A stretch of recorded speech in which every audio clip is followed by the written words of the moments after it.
시청자 여러분 안녕하십니까. 하루의 뉴스를 정리해드리는 YTN 뉴스라이트입니다. 여야가 사활을 걸고 있는 강서구청장 보궐선거 투표가 마감되고 이 시간 현재 개표가 진행되고 있습니다. 최종 투표율은 48.7%, 강서구민 절반 가까이가 투표를 했다는 건데 딱 한 곳 보궐선거치고는 투표율이 높습니다. 자, 누가 이길 것인가, 또 압도적 승리냐, 신승이냐, 오늘 개표 결과에 따라서 각 당 지도부 운명도 달라질 텐데 오늘 라이트 포커스는 개표 상황과 함께 각각의 경우의 수에 따른 정치권 파장 집중적으로 전망해 보겠습니다. 수요일 뉴스라이트 헤드라인 보시고 본격 출발합니다.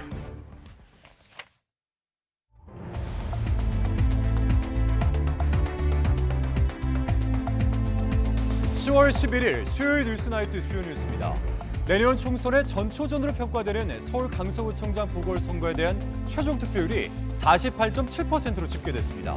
현재 개표가 진행 중인 가운데 당선자 윤곽은 오늘 밤 11시쯤 드러날 것으로 예상됩니다.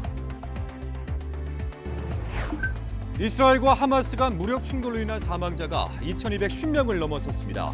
이스라엘이 지상군 투입을 예고한 가운데 인접 지역으로 확전될 가능성까지 제기되면서 미국도 비상대응책 수립에 나섰습니다.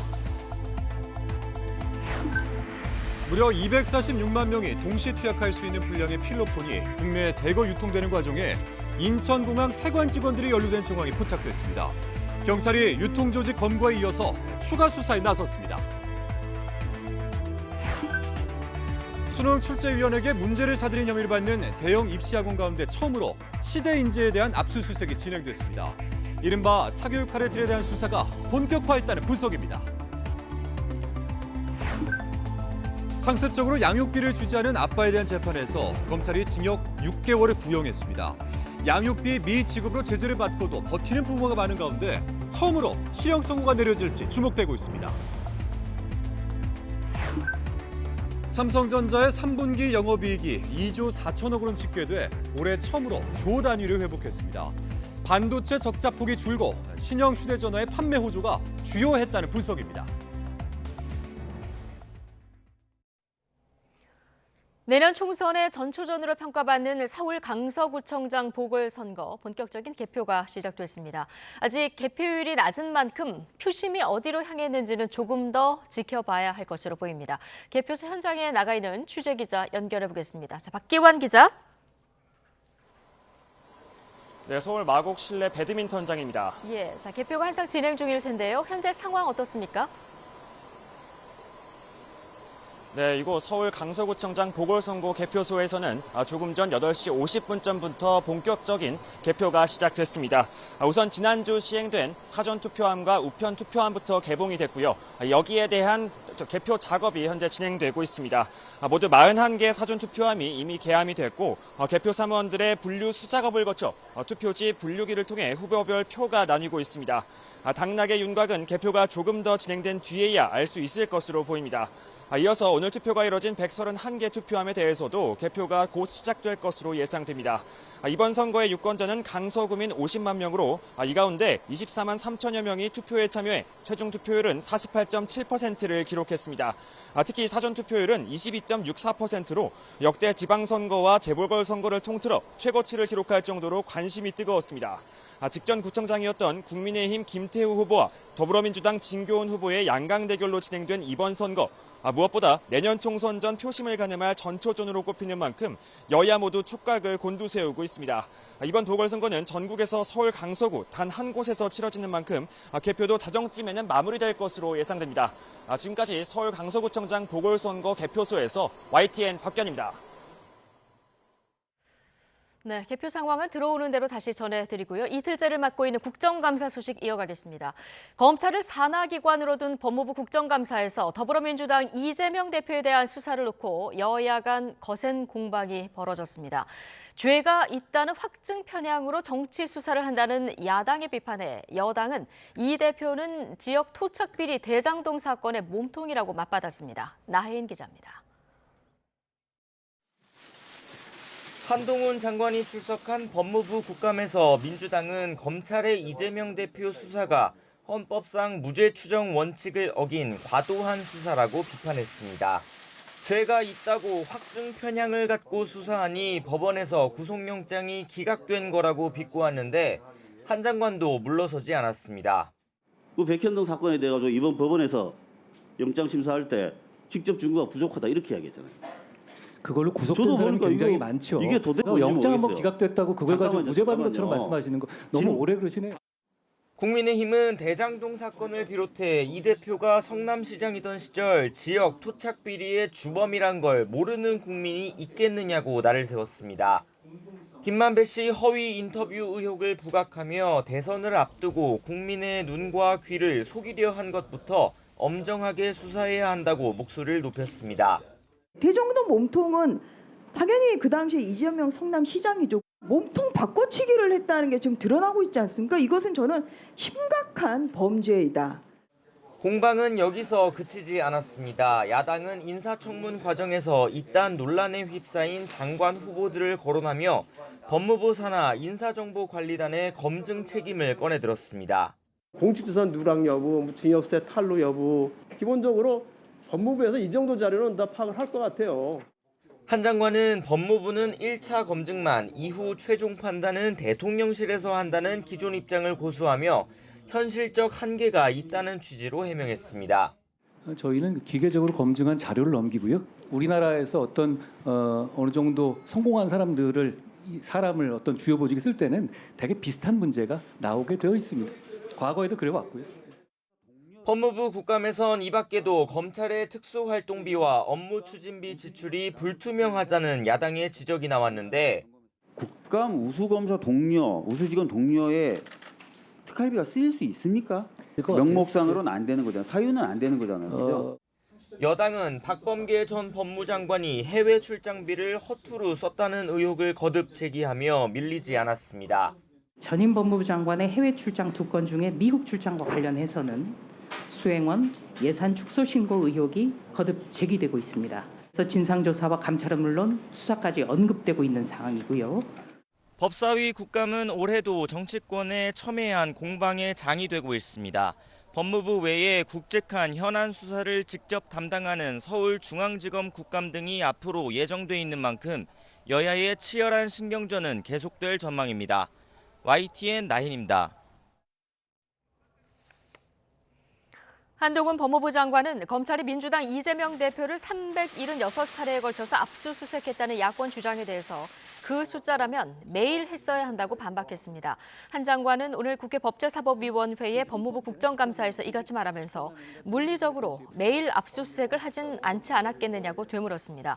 앞서 대검찰청도 검찰 수사팀이 재편된 지난해 6월 이후 법원에서 발부받아 집행한 영장을 기준으로 이 대표 관련 압수수색 횟수는 36차례였다고 공개 반박했습니다.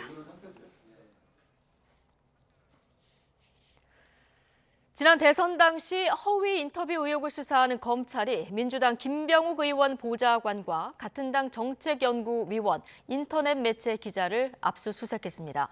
검찰은 이들이 허위 사실을 토대로 대선 직전 윤석열 대통령의 수사 무마 의혹을 보도한 것으로 보고 있는데 보도된 녹취록 자체가 조작됐을 가능성도 들여다보고 있습니다. 홍민기 기자의 보도입니다. 검찰이 민주당 김병욱 의원 보좌관 최모 씨의 국회 사무실과 주거지를 압수수색했습니다. 또 민주당 소속 정책연구위원 김모 씨와 인터넷 매체 리포액트를 운영해온 허재현 기자의 자택도 동시다발 압수수색 대상이 됐습니다. 왜 보도를 못하게 하는 겁니까? 검찰은 지난해 대선을 8일 앞두고 허 기자가 리포액트를 통해 보도한 기사를 허위로 지목했습니다. 허 기자는 보도에서 부산저축은행 수사 무마 의혹과 관련해 대장동 대출 브로커 조우영 씨 친인척 이모 씨가 최재경 전 대검 중수부장과 나눴다는 대화 녹취록을 확보했다고 주장했습니다. 부산저축은행 사건에 조 씨가 깊이 개입돼 있다는 이 씨 말에 윤석열 당시 중수이과장의 상사였던 최 전 중수부장이 맞장구를 쳤다는 대화를 소개했습니다.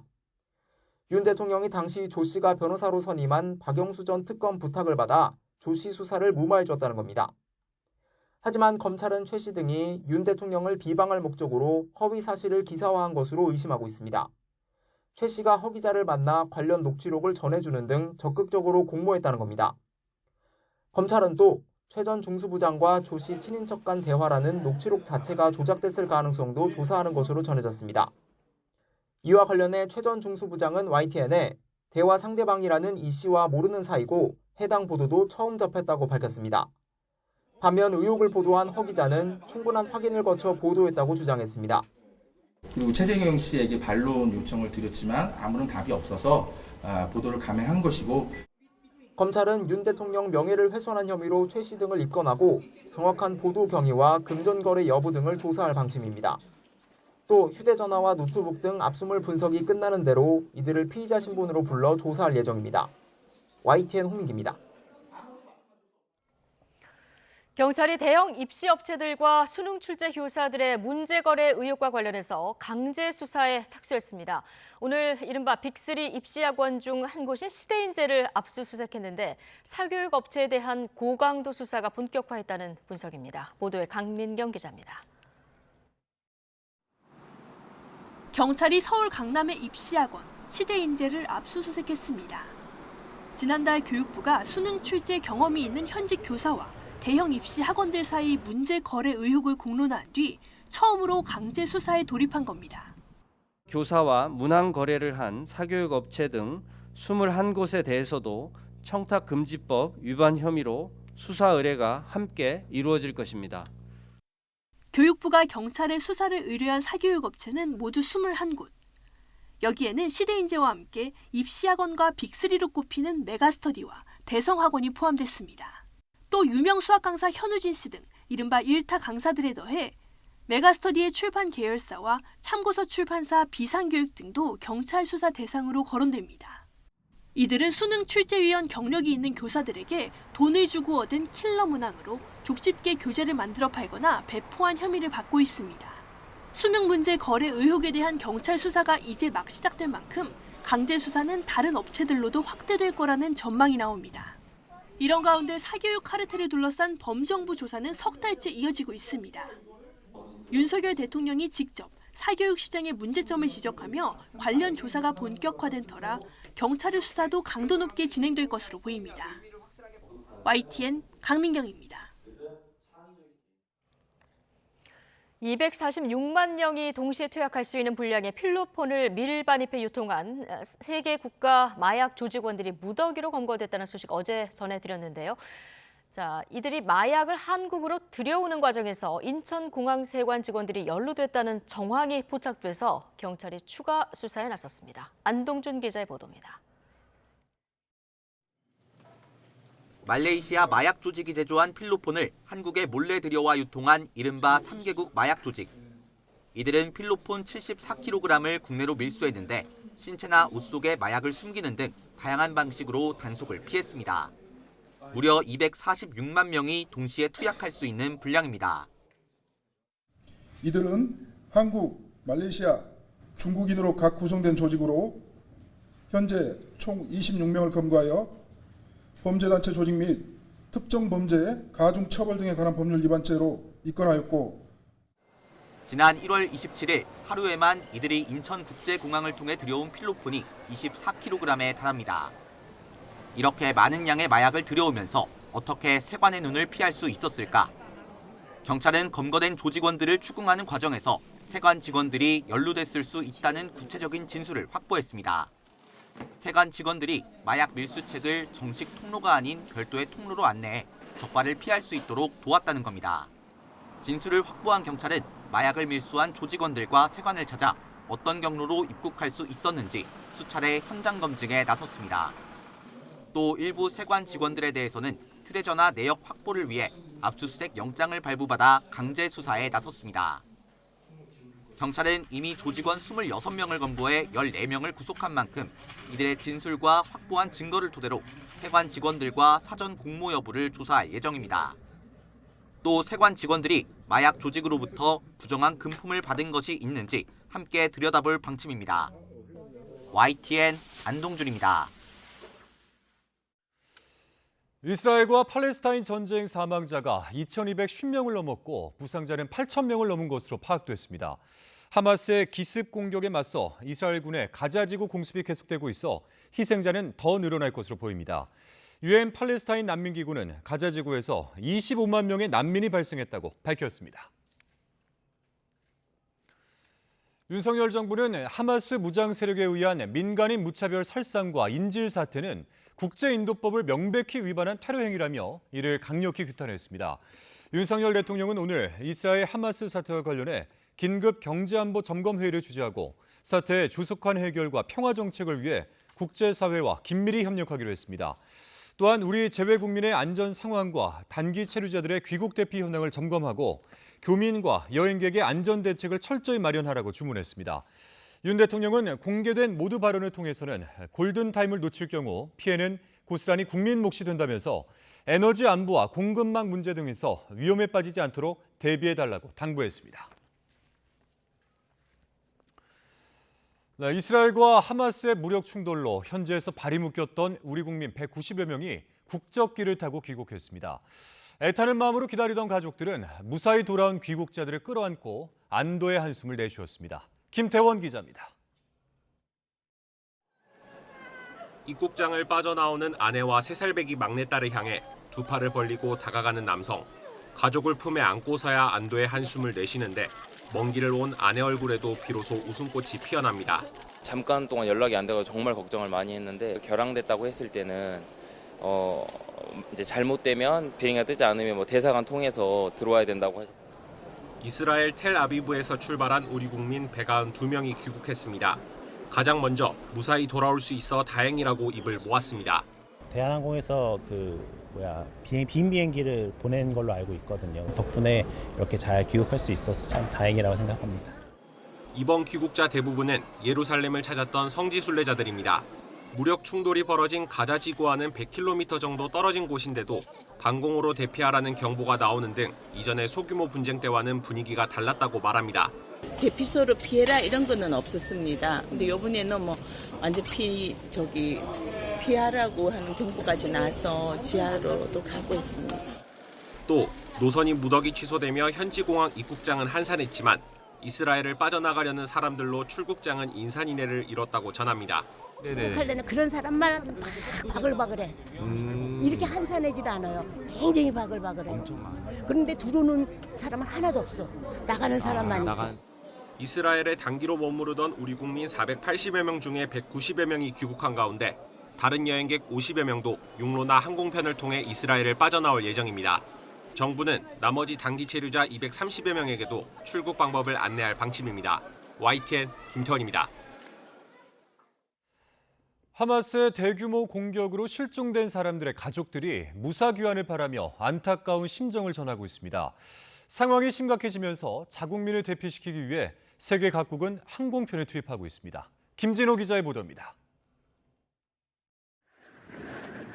지난 7일 새벽 하마스의 기습으로 이스라엘뿐 아니라 많은 외국인들이 납치돼 실종됐습니다. 실종된 미국인의 가족들은 합동 기자회견을 열어 가족들의 무사 귀환을 호소했습니다. 납치 당시 어머니와 통화 중이었다는 아들은 안타까운 사연을 전합니다.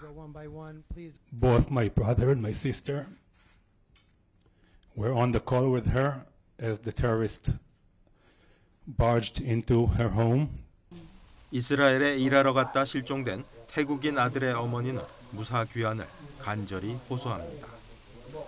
ก็หวังอยากให้ลูกและกลับมาอย่างปลอดภัยแม่ก็หวังแบบนี้แหละ 이번 하마스의 기습으로 이스라엘 내 외국인들도 많이 숨졌는데 태국과 미국, 네팔인 등은 각각 10여 명이 목숨을 잃었습니다.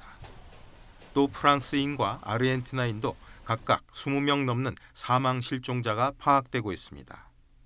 이처럼 상황이 심각해지면서 세계 각국은 자국민들을 데려오기 위해 특별기를 급파하고 있습니다. 독일은 오는 12일과 13일 특별편 여러 편을 운항해 이스라엘에 남은 자국민을 대피시키기로 했습니다. 프랑스도 12일 에어프랑스 특별 항공편을 띄워 자국민을 귀국시킬 계획이라고 카트린 콜로나 프랑스 외교장관이 밝혔습니다. 이탈리아는 공군기 2대를 보내 자국민 200명을 10일 오전 로마로 대피시켰으며 민항기 한 대도 곧 베로나에 도착할 예정입니다. 유대인 인구가 가장 많은 아르헨티나는 이스라엘에서 하루 3차례 공군기를 띄워 자국 민 1,200명을 대피시키고 있습니다. YTN 김진호입니다. 네, 미국은 이스라엘 하마스 간 충돌이 중동 지역의 전쟁으로 확대되는 것을 꺼리고 있습니다. 하지만 상황에 따라서는 확전이 될 수 있다고도 보고 여러 상황에 대비한 비상 대응책 마련에 나섰는데요. 당장 블링컨 미 국무장관을 내일 이스라엘에 급파해 공조 방안을 논의하기로 했습니다. 류재훈 기자의 보도입니다. 바이든 대통령은 항모 이동 배치와 전투기 전력 증강에 이어 필요하면 추가적인 군사 자산을 투입할 준비가 돼 있다고 강조했습니다. 구체적으로 탄약과 이스라엘의 대공 방어 체계인 아이언돔을 보충할 요격 무기들을 포함해 추가적 군사 지원을 모색하고 있다고 설명했습니다. 동시에 이란의 개입에 따른 확정 가능성 등 다양한 긴장 악화 상황 전개에 대비한 비상 대책을 수립할 것도 지시했습니다. And it's something that he will be convening his national security team on this week because it remains a very high priority. 설리번 보좌관은 전개될 수 있는 잠재적인 시나리오에 대해 동맹 파트너 국가들과 협의 중이라는 점도 강조했습니다. 이에 따라 미국은 블링컨 국무장관을 이스라엘에 급파했습니다. 이스라엘에 대한 전면적인 지원을 확인하면서 하마스에 대한 이스라엘의 향후 대응 구상을 청취하고 공조 방안 등을 조율하기 위해서입니다. And he was very clear that we stand with Israel. And that's a message that he's asked me to carry directly to our Israeli partners when I travel to the region. 미 국무부는 블링컨 장관이 하마스의 인질로 붙잡힌 미국인들의 무사 귀환 방안도 논의할 것이라고 설명했습니다.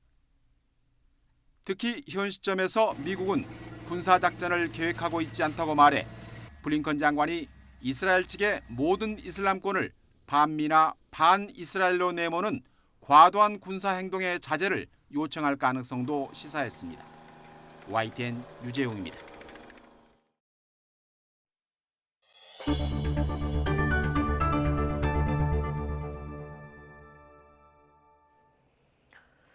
국제교역의 최종 성적표인 경상수지가 넉 달 연속 흑자를 기록했습니다. 한국은행은 이스라엘, 팔레스타인 사태로 대외 변동성이 확대됐지만 하반기 흑자 흐름은 지속하면서 올해 누적 전망치 달성도 가능할 것으로 내다봤습니다. 엄윤주 기자입니다.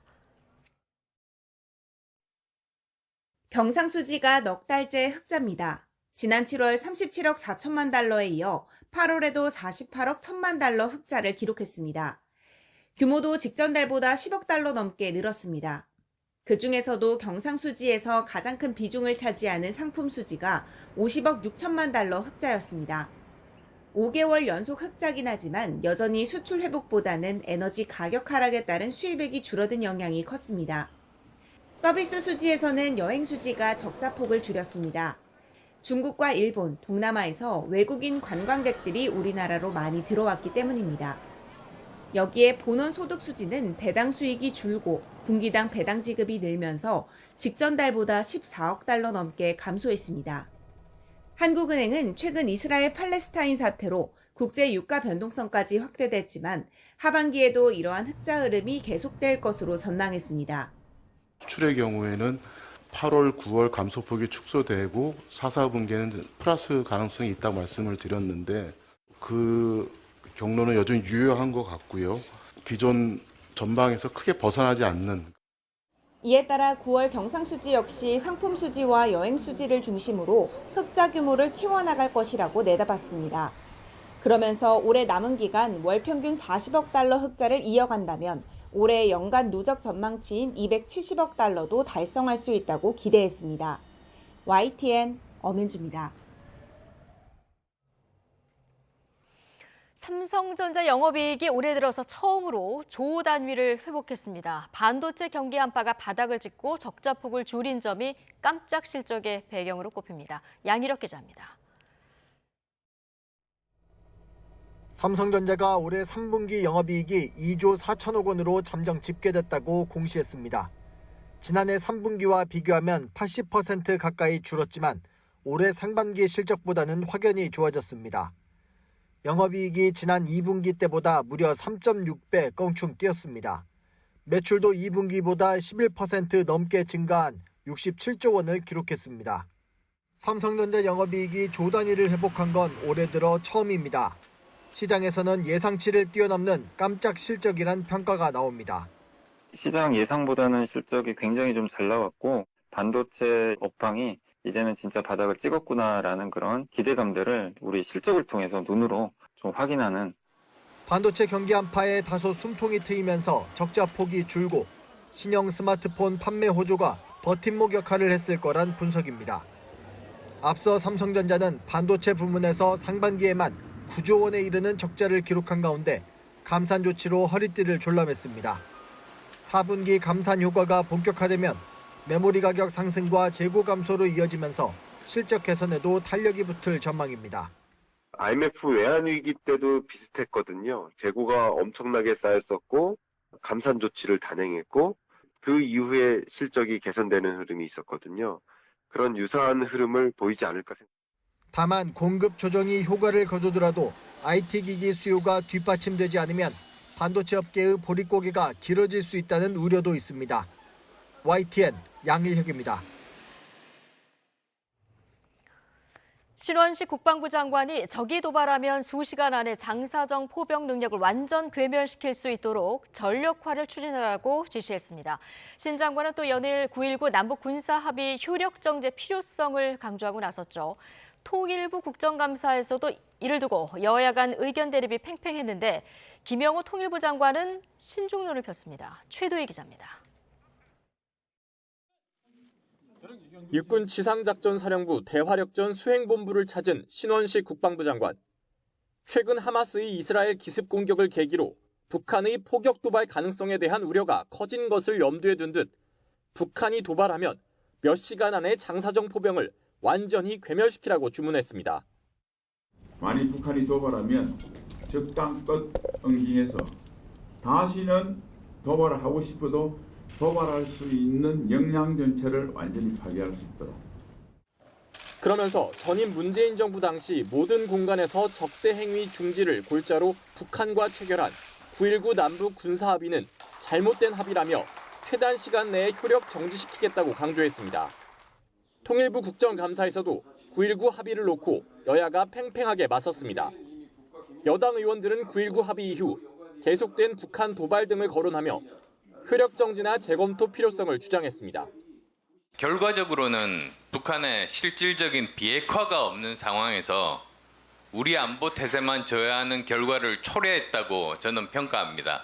북한이 처음부터 그 선언에 구속받을 생각을 전혀 하지 않았다. 이제 그 말씀 드리고 싶고요. 반면 야당 의원들은 접경 지역 충돌을 막는 역할이 여전히 유효하다고 강조했습니다. DMZ의 북한군 도발은 지상이 박근혜 정부 때 10번인데 문재인 정부 때 2번. 좀 표에도 보듯이 그렇습니다. 남북 군사의 합의가 적어도 접경지대에서의 우발적 충돌과 오판에 의한 위험성은 감소시켰다는. 김영호 통일부 장관은 9.19 합의는 우리의 정찰 자산 운용을 과도하게 막고 있어 우리에게 불리하다고 평가했습니다.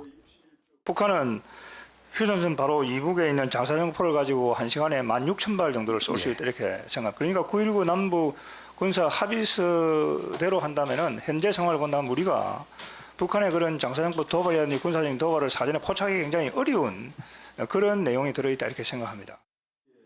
다만 9.19 합의 효력 정지 여부는 여러 안보 상황을 종합적으로 검토해 결정해야 한다며 신중론을 폈습니다.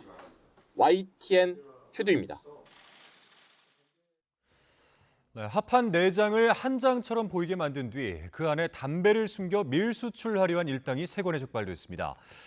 우리보다 담배값이 무려 8배가량 비싼 호주가 목적지였습니다. 김정호 기자가 보도합니다. 28mm 두께 한 장 같지만 자세히 보면 4장을 겹친 합판입니다. 얇은 한 장을 벗기자 담배가 가득 들었습니다. 수출용 합판으로 신고한 건데 6m 길이 컨테이너 1개 안에 이렇게 숨긴 담배가 87,000갑 가량이었습니다. 3년 전 대구 세건이 담배 1,390만 갑 밀수입을 적발하고도 놓쳤던 총책 A씨가 숨어 지내다가 이번에는 밀수출을 시도한 겁니다. 세관은 수출 신고 과정에서 숨긴 담배 40만 갑을 적발했습니다. 통관 목록상의 40만 갑은 이미 부산항을 떠난 거로 확인돼 우리 관세청은 호주 당국에 연락해 현지에서 적발할 수 있도록 조치했습니다. 세관 조사 결과 A씨 일당은 지난해 호주에 3개 법인을 만들어 합판을 정상 수출하면서 호주 당국 통관 과정을 상세하게 파악한 뒤에 밀수출에 나선 거로 드러났습니다. 세계에서 담배에 매기는 세금이 가장 무거운 곳으로 알려진 호주는 담배값이 우리보다 무려 8배나 비쌉니다. 1회 수출에서 약 25억 원의 차익이 발생하게 됩니다. 이들 밀수 조직은 10회 수출을 하였기 때문에 지난 1월 밀수출을 적발한 세관은 A씨를 계속 추적해 지난 8월 친척 집에서 검거했습니다. 나가! 내 집에서 빨리! 내 돈이라니까! 밀수출 담배 대부분은 우리나라에서 정식 유통하지 않는 영국 제품이었는데 A씨 일당은 담배를 어디에서 구했는지에 대해서는 입을 닫았습니다. 세관은 담배 밀수출 혐의로 5명을 붙잡아 이 가운데 A씨 등 3명을 구속하고 검찰에 넘겼습니다. YTN 김종우입니다.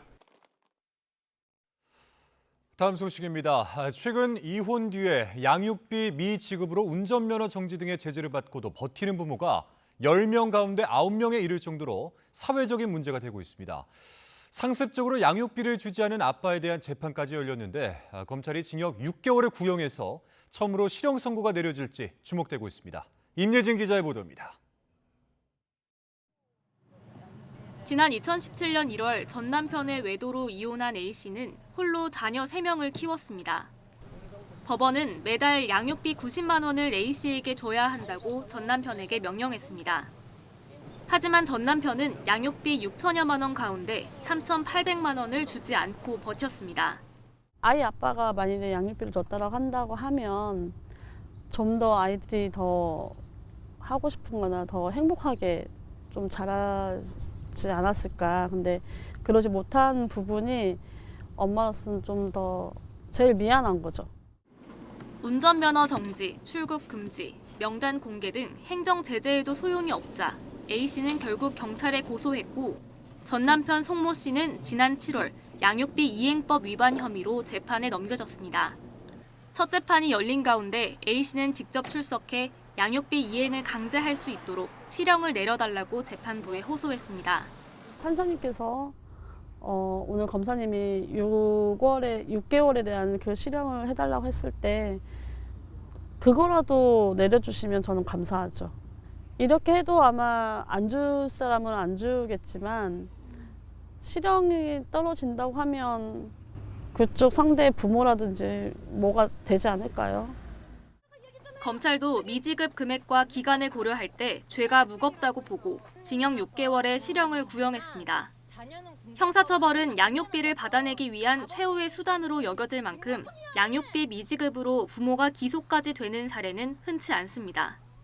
재작년 7월 양육비 이행법이 개정되면서 양육비를 계속해서 주지 않으면 운전면허 정지와 출국 금지, 명단 공개 등의 제재가 부과됩니다.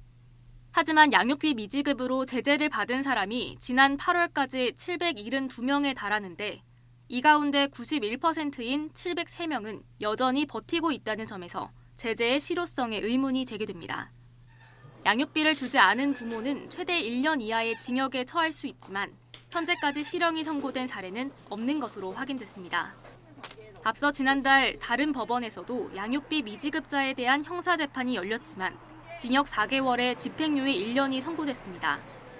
검사님이 보시는 것처럼 단호하게 판결을 해주시면 이후에 지금 이 법을 성실하게 따라서 아동 양육비를 해결하겠다 하는 분들에게 좋은 판례가 될 것 같습니다. 다음 달 8일 법원 판단을 앞둔 가운데 처음으로 실형이 선고돼 양육비 지급 이행을 강제하는 계기가 될지 주목됩니다. YTN 임혜진입니다. 관세청은 납세자가 권리구제를 요청할 수 있도록 지난 2020년 7월부터 납세자 보호관 제도를 운영하고 있습니다. 하지만 현장에선 법을 지키지 않고 있다는 지적이 나오고 또 실적도 미흡한 것으로 평가되고 있습니다. 최기성 기자입니다. 서울세관에서 납세자 보호 업무를 담당하고 있는 사무실입니다. 관세 업무 중 위법하거나 부당한 처분 등을 당했다고 판단한 납세자가 권리구제를 요청하면 이를 처리하는 일을 합니다. 하지만 관세청 본청과 전국 대부분 세관에선 제도만 도입했을 뿐 이처럼 전담하는 조직이 없는 것으로 확인됐습니다. 과장급 이상 보호관이나 보호 담당관을 따로 두는 게 원칙이지만 서울세관을 뺀 관세청 본청과 인천, 부산 세관 등에선 모두 다른 과에서 겸임하고 있습니다. 심지어 관세청 본청은 납세자와 법적으로 다퉈야 하는 일이 주 업무인 법무담당관이 납세자 권익을 보호하는 납세자 보호관을 같이 맡고 있습니다. 한 사람이 상충하는 업무를 다루는 겁니다. 현재 관세청 납세자 보호관은 일반 세무공무원으로 외부 인사로 뽑아야 한다는 관세법도 따르지 않고 있습니다. 납세자 보호관을 개방직위로 이렇게 운영하도록 그렇게 법을 만들었습니다. 현재 납세자 보호하고 반대되는 일을 하는 법무관, 법무담당관이 이 일을 겸임하고 있습니다. 이것은 사실 법률 위반입니다. 3년 동안 전국에서 처리한 납세자 권리보호 실적은 119건이 전부, 한 달 평균 3건 정도를 처리한 셈입니다. 관세 부과 대상인 국내 등록 수입 기업이 21만여 개인 것을 고려하면 실적 역시 저조한 편입니다. 아직도 이제 많은 수출입 기업들이 이러한 보호 제도가 있다는 것을 잘 알지 못하는 것 같습니다. 지금 관세청은 나름대로 홍보를 적극적으로 했다고 하지만은 홍보 노력이 좀 더 강화될 필요가 있다고 생각이 되고요. 이에 대해 관세청은 앞으로 납세자 보호관 역할만 독립적, 전문적으로 수행하는 체계를 마련하겠다고 알려왔습니다. YTN 최기성입니다.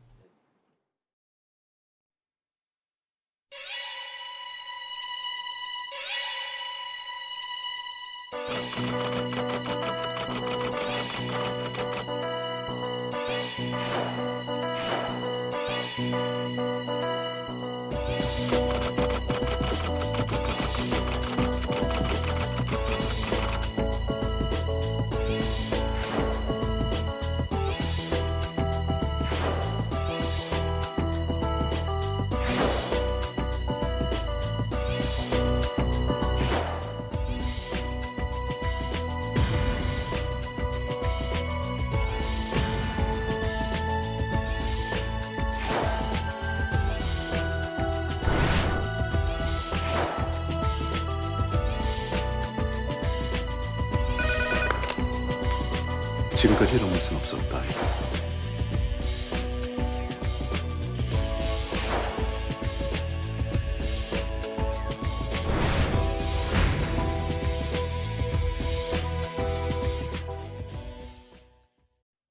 최종 승자는 누가 될까요? 서울 강서구청장 보궐선거 본투표가 마무리되고 이 시간은 이제 개표가 진행되고 있습니다. 딱 한 곳 구청장 선거지만 내년 총선 민심의 척도로 여겨지면서 예상을 뛰어넘는 열기를 보였죠. 주제 영상 먼저 보고 오셨는데요. 지금부터 김재섭 국민의힘 도봉갑 당협위원장 그리고 서영주 더불어민주당 상근 부대변인 두 분과 함께 보궐선거 관련 이야기 나눠보겠습니다. 어서 오십시오. 네, 안녕하세요. 예, 안녕하십니까. 지금까지 이런 구청장 선거는 없었다. 이게 오늘 저희 영상 구성의 제목인데요. 구청장 선거 치고 이례적일 정도로 좀 관심이 뜨거운 것도 사실이죠. 그렇죠. 이제 그 김태우 후보가 나오게 된 과정도 사면이라는 과정, 그러니까 일반적인 후보 선출 과정에서는 이례적인 일이 벌어졌었고 이재명 대표도 본인의 어떤 구속영장이 기각되네 아니면 인용이 되네 하는 그 사활 속에서 겨우겨우 치러낸 선거였기 때문에 사실은 그 일반적인 구청장 선거와는 판이 좀 다르게 많은 정치적 의미가 부여되는 건 사실인 것 같습니다. 계속 얼마 전까지 선거 치러지기 전까지 나왔던 여론조사들을 보게 되면 국민의힘 후보가 약간 열세로 나오는 경우들이 좀 많이 있었는데 그러다 보니까 국민의힘 쪽에서는 선거의 의미를 좀 작게 새기고 싶어 하는 것 같고 더불어민주당 쪽에서는 이번 선거 왠지 이길 것 같다라는 느낌이 드니까 굉장히 크게 해석을 하고 있는 상황인데 한 그 더불어민주당이 주장하는 곳과 국민의힘이 주장하는 그 중간 어디쯤이 이번 선거의 의미가 아닐까 생각합니다. 예. 거의 뭐 미니 총선급이었는데요. 네. 서영주 부대변인. 미니 총선급이었는데 네. 의미를 축소하시는 우리 김 위원장의 마음은 이해는 됩니다. 네. 근데 이제 저는 그래요. 이번에 구청장 선거 그렇죠. 25개 구 중에 한 곳뿐이에요. 뭐 그 전에 이제 윤석열 정부 들어서 재보궐선거 많이 있었죠. 근데 저는 어디에서 열렸는지 잘 기억이 안 날 정도로 소리 없이 지나갔습니다. 근데 강서구청장 선거에 전 국민의 이목이 집중되고 있다. 저는 이거는 윤석열 대통령과 국민의힘이 판을 키웠죠. 그렇지 않습니까? 그러니까 귀책사유에 있는 구청장을 대법원에서 유죄를 받았는데 대통령이 사면을 통해서 3개월 만에 풀어준 다음에 그 다음에 국민의힘이 이분을 공천을 안 했으면 관심이 없었을 거예요. 일반 후보가 나왔으면 이 정도까지 관심 없었을 것 같아요. 근데 네. 사면을 통해서 온 김태우 후보이기 때문에 다시 뭐 리턴도 아니고 본인이 잘못해서 들어왔는데 과연 이 선거가 어떻게 될까? 정말 이 기괴한 현상에 전 국민들은 결과를 주목할 수밖에 없는 것이죠. 그러다 보니까 판이 커졌는데 저는 이렇습니다. 지금 현재 윤석열 정부가 한 1년 6개월 정도 돼가고 있고요. 지금 총선을 6개월 앞으로 이제 앞두고 있잖아요. 그러면 국민들은 지금 총선에서 이 정부든 아니면 야당이든 거기에 대한 심판하고 싶어 안달이 나 있는 겁니다. 내가 지금 화가 났어. 나는 나의 의사를 표출해야 되는데 투표만이 나의 어떤 의사 표현할 수 있는 권리야 라고 했을 때는 좀 앞당기는 어떤 선거의 의미가 있다, 강서구청은. 그러다 보니 강서구청장의 선거는 지금 물론 50만의 유권자가 있는 강서구지만 분명히 이거는 전체 다음 6개월 뒤에 총선의 어떤 가늠자가 될 수 있는 그런 선거라는 점에서는요. 네. 좀 뜨겁고 그 결과가 어떻게 될지는 여야가 정말 그 다음 총선을 준비하는 데 있어서 기준이 될 수밖에 없습니다. 그러니까 뜨겁죠. 예. 네. 자, 얼마나 많은 유권자들이 투표소를 찾을까 이 부분도 관심이었는데요. 저희가 최종 투표를 봤더니 8시에 투표가 끝나지 않았습니까? 48.7%. 뭐 강서 구민 절반 정도가 지금 투표를 한 이런 셈인데요. 자, 이 최종 투표율 어떻게 보고 계십니까? 그러니까 일반적인 보궐선거보다는 높은 네. 투표율이었고요. 2021년에 있었던 서울시장 재보궐선거 때보다는 좀 낮은 투표율이었다 보니까. 네. 근데 뭐 서울시장 보궐선거의 관심과 이 강서구청장 보궐선거 관심을 단순 비교할 수는 또 없는 그렇죠. 이런 상황인 거죠. 그럼에도 예. 불구하고 그렇기 때문에 이 50%에 육박하는 투표율이라고 하는 것이 결국 낮은 투표율은 아니라고 네. 생각합니다. 게다가 사전 투표율만큼은 재보궐선거나 지난 지방선거보다도 더 높았었기 때문에 사전 선거가 통상 젊은 세대가 많이 참여하는 것을 감안했을 때 정말 많은 젊은 세대들이 투표장에 나갔다라는 생각이 좀 들고요. 네. 구청장 선거인데 이 정도로 많이 나간 거는 굉장히 좀 이례적인 일이라고 저는 생각이 됩니다. 네. 이제 그럼에도 불구하고 앞서서 이제 서영주 대변인이 말씀하신 내용, 그러니까 민주당이 이번 선거에 대해서 부여하는 의미에 대해서는 제가 그 심정을 이해하고 있지만 네.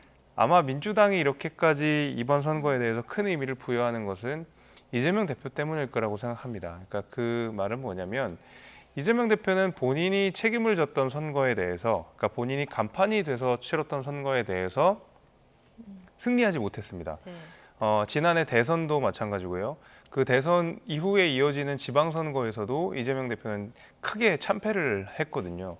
그러다 보니까 이재명 대표가 당대표로서 이겨본 선거 자체가 없다라고 했을 때 이번 선거만큼은 그래도 이겨볼 수 있다라는 희망이 있었기 때문에 이재명 대표는 과거에 2번의 크게 졌던 선거를 상쇄하기 위해서 강서구청장 선거를 거의 지난 지방선거 정도의 큰 사이즈로 의미부여를 아마 할 거라고 봅니다. 그래야지만이 이번에 리더십을 회복할 수 있고 총선에서도 내가 이기는 당대표다라는 인상을 네. 줄 수 있기 때문에 저는 그렇다고 보는데 민주당이 원하는 바지만 실제로 그 정도까지 의미를 부여할 건 아니라고 봅니다. 네.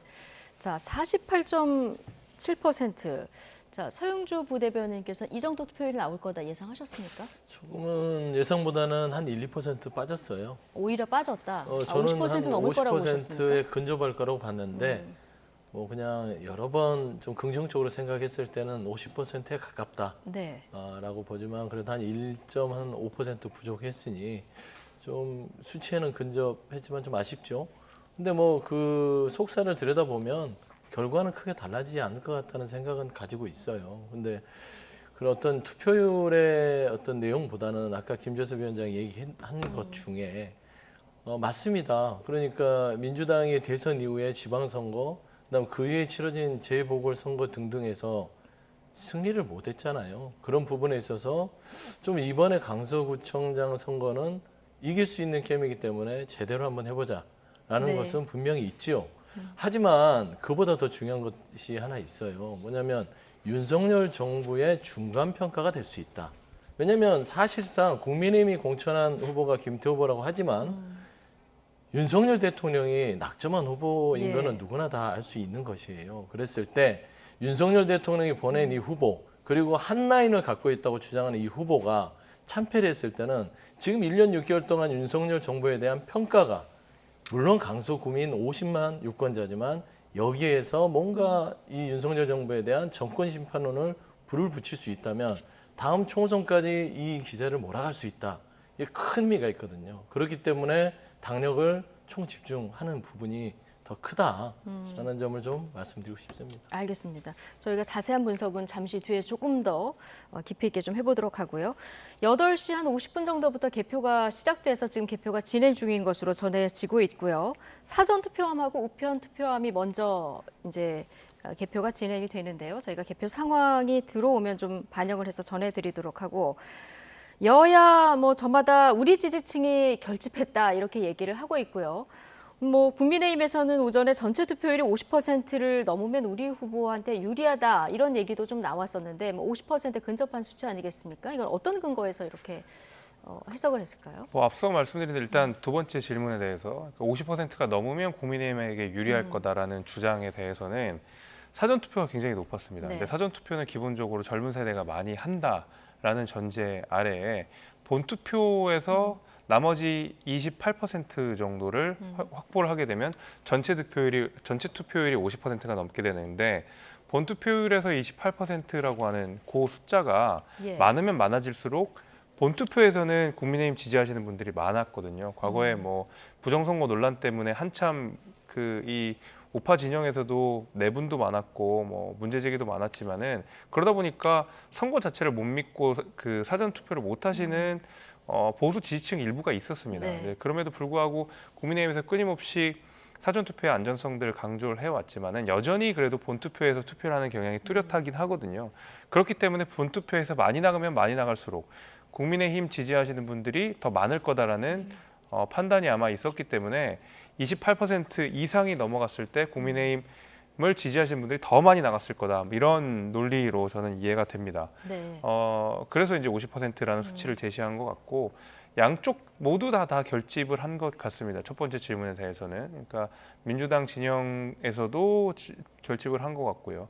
막판에 국민의힘 진영에서도 좀 결집을 한 모양새가 보이는 것이 민주당이 막 거의 2배 정도로 뭐 득표율 차이가 난다. 네. 뭐 우리가 압도적으로 선거에서 승리할 거다. 이런 얘기들을 공공연하게 해왔거든요. 근데 선거라는 것이 소위 말해서 머리를 드는 순간 진다라는 얘기를 하거든요. 그러니까 마치 다 이긴 선거처럼 민주당의 보였던 태도들 같은 것들이 아마 국민의힘 보수 진영들을 단단하게 또 결집시키는 효과가 있었을 거라고 봅니다. 그래서 양쪽 진영이 모두 결집한 선거였기 때문에 네. 이례적으로도 구청장 재보궐선거임에도 불구하고 거의 50%의 선거가 됐다. 저는 이렇게 분석합니다. 예, 강서구는 뭐 가불병 지역구의 국회의원이 모두 민주당 소속 아니겠습니까? 네. 민주당 강세 지역이기 때문에 민주당에서는 뭐 이기는 것을 떠나서 좀 두 자릿수로 확 벌려서 이기겠다 뭐 이런 전략인 것 같은데요.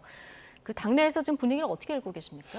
그러니까 이제 3개 지역구가 저희 이제 민주당 의원으로 구성돼 있지요. 뭐 이제 그런다고 해서 무조건 이기는 건 아니에요. 그 전에 결과가 김태우 구청장이 했었잖아요, 전에. 그렇기 때문에 이게 무조건 뭐 3명의 지역구가 국회의원이 있다고 해서 이기는 거는 아니고 두 자리가 그렇기 때문에 되는 것도 아닙니다.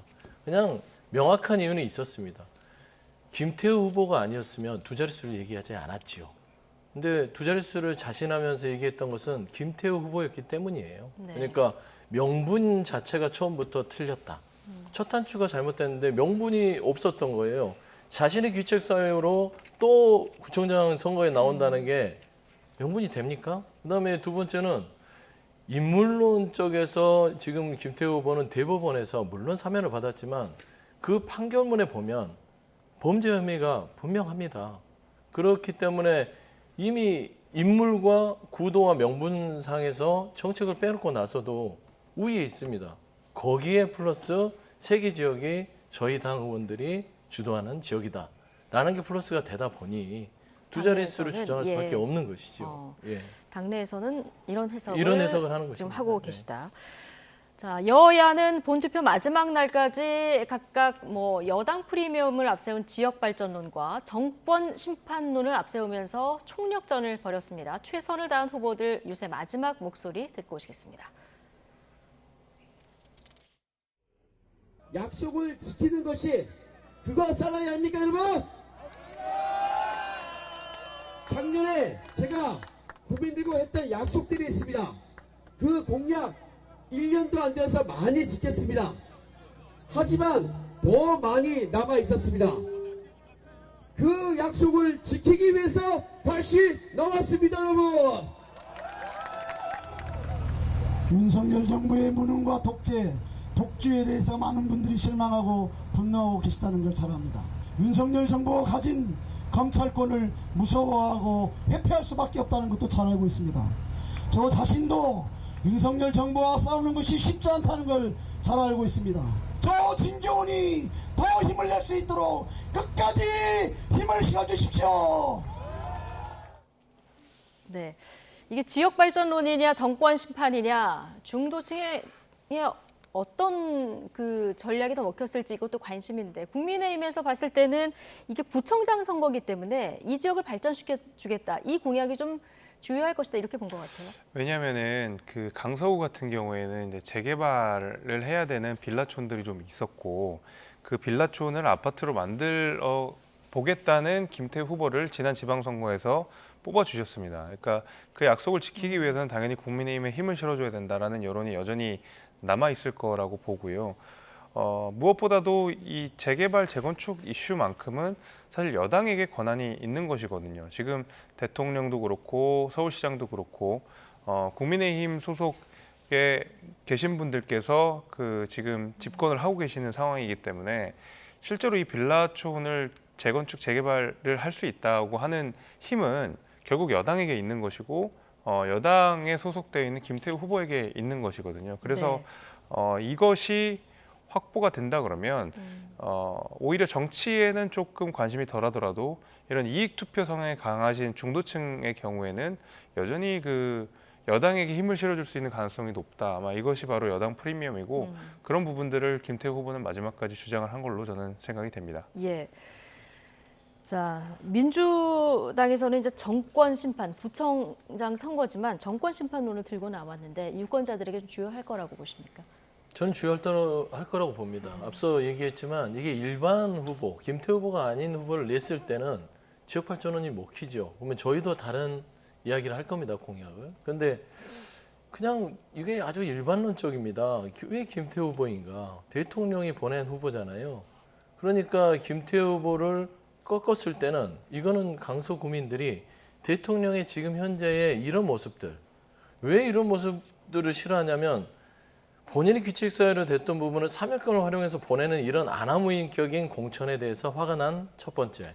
두 번째, 왜 이런 사람을 국민의힘을 공천했어? 라는 부분들에 대한 어떤 반감들이 이번 투표에서 나오는 거예요. 지역 발전론은요, 민주당이 하나, 국민의힘이 하나, 물론 국민의힘이 집권을 하고 있지만 민주당이나 국민의힘이나 지역 발전에 대해서는 공통사입니다. 다른 게 없어요. 강서 발전들의 정책들은 크게 대동소이합니다. 거기에 대한 힘 있는 후보, 그게 김태우 후보가 아니었다면 저희가 굉장히 고전을 면치 못했을 수도 있다라는 생각을 하는데요. 윤석열 대통령 그리고 국민의힘에서는 김태우 후보를 내보냄으로써 민주당에게 호재를 준 것이죠. 저는 그런 말씀을 드리는 것입니다. 국민의힘이 민주당에 전략을 줬다고 그렇죠. 정권 심판의 기회를 준 것입니다. 예.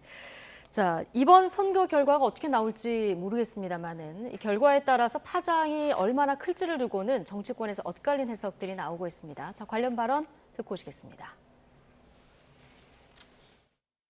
사실은 저쪽 당도 그렇고 우리 쪽 당도 그렇고 이게 지고 이기고 하더라도 사실은 이 당 전체를 흔드는 요소가 될 만한 그런 선거는 아니잖아요. 민주당은 우리보다 좀 더 하겠지만 그 민주당도 그렇고 우리 당도 그렇고 그렇게 지도체제가 원래 크게 변할 거는 아닙니다.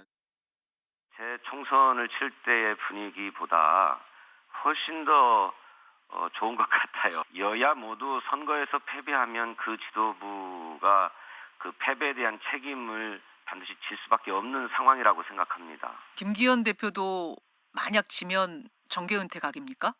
지도부 진퇴뿐만 아니라 정치를 계속 할 거냐 말 거냐 하는 문제에 대해서도 심각하게 고민해야 될 상황이 되겠죠.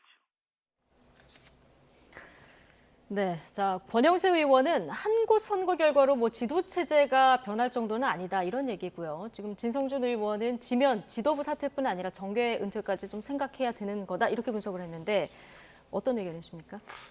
너무 진성준 의원은 너무 좀 세게 하신 것 같은데 예. 결국에는 그 득표율 차이가 좀 많이 관건일 것 같아요. 예. 그러니까 막 무슨 민주당이 주장하는 것처럼 2배, 막 3배 이렇게를 한다 그러면 당연히 리더십에서 재개편이 필요하겠죠. 그러니까 그것이 뭐 비대위 이런 얘기까지 가는 거는 아직까지 너무 섣부른 이야기라고 생각이 되고요.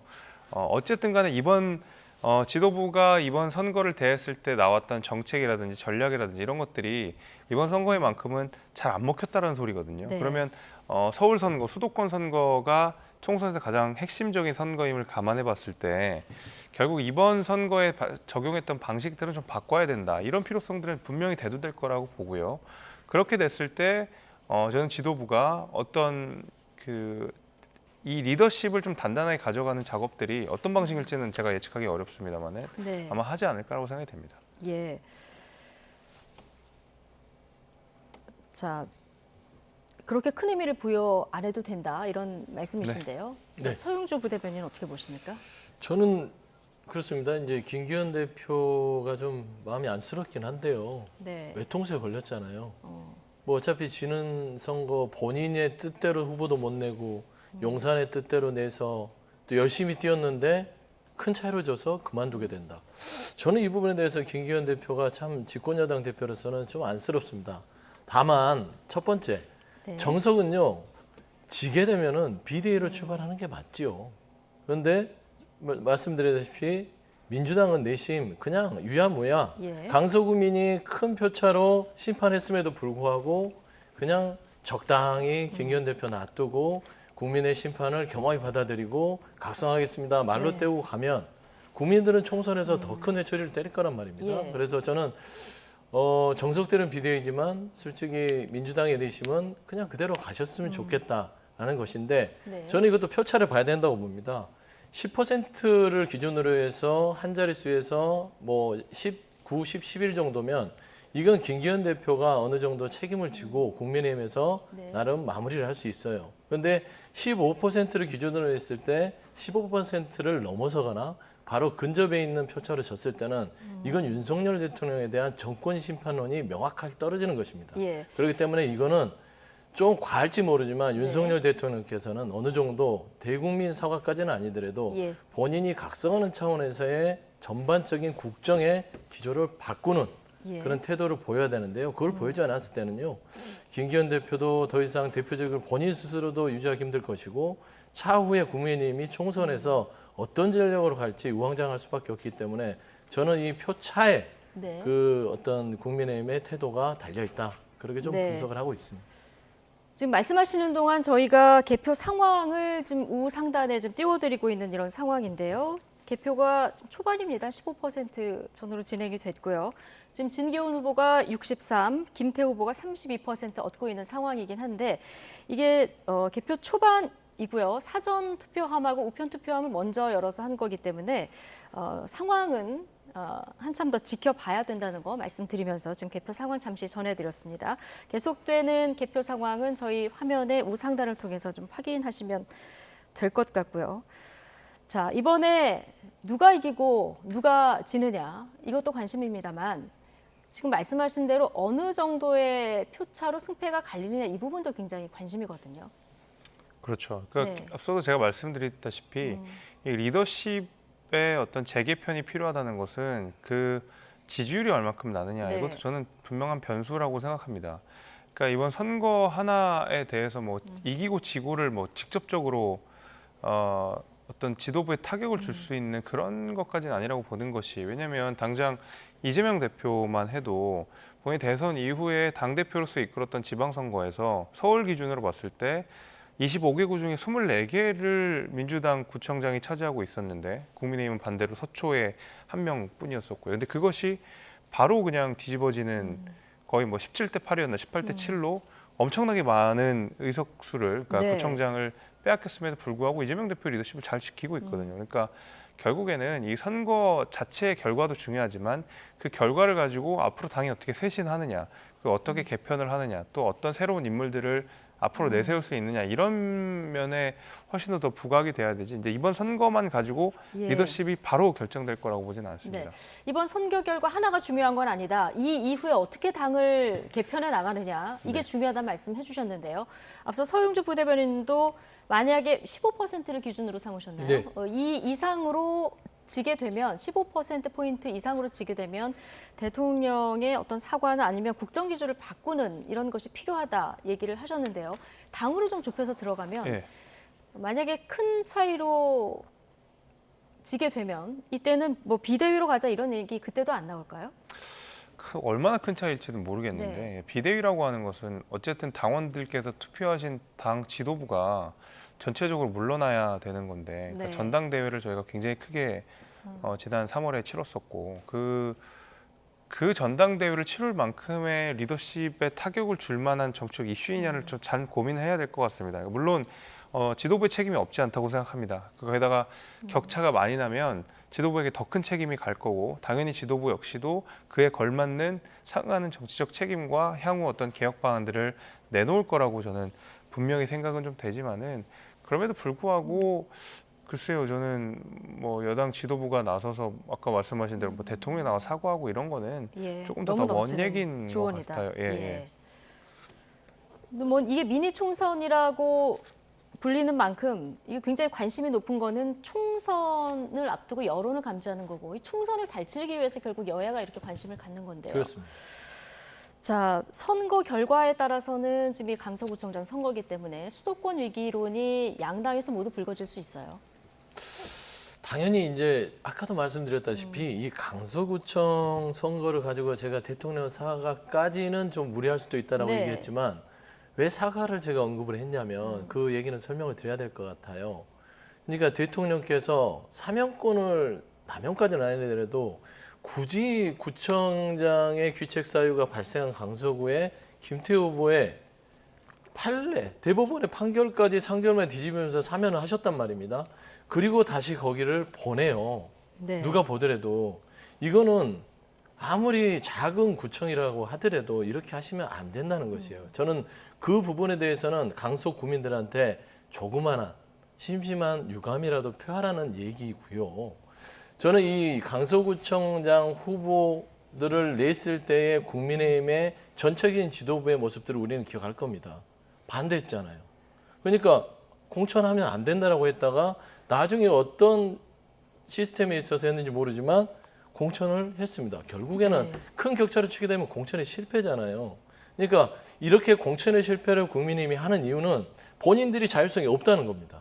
그러니까 이게 용산이 뒤에서 사사건건 다음 총선도 공천하게 된다면 당연히 다음 수도권에 대한 위기론, 네. 위기론은요, 용산이 공천하면 무조건 필패한다라는 게 당내 국민의힘은 팽배하게 될 거예요.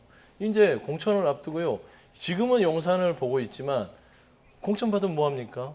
위기로서 수도권 나가면 다 질 텐데. 그래서 결국에는 이 국민의힘 내에서 김기현 대표의 이런 지도력이 추락하면서 나머지 의원들이 들고 일어나면 결국엔 비대위 체제로 갈 수밖에 없고, 용산과 이제는 대립각이 되는 내분이 일어날 수 있다는 그런 점에서는요, 수도권의 위기가 아니라 국민의힘의 위기가 올 수 있다. 저는 그래 보고 있습니다. 결국은 만약에 어느 당이든 큰 표 차이로 지게 되면은 비대위 체제로 갈 수밖에 없다 이렇게 보시는 거군요. 그건 당연한 얘기죠.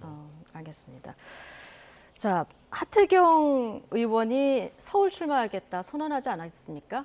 오늘 투표 결과, 자, 이 차이가 얼마나 나느냐에 따라서 중진 수도권 차출론이 좀 앞으로 확대될 수도 있을 것 같은데 어떻게 보십니까?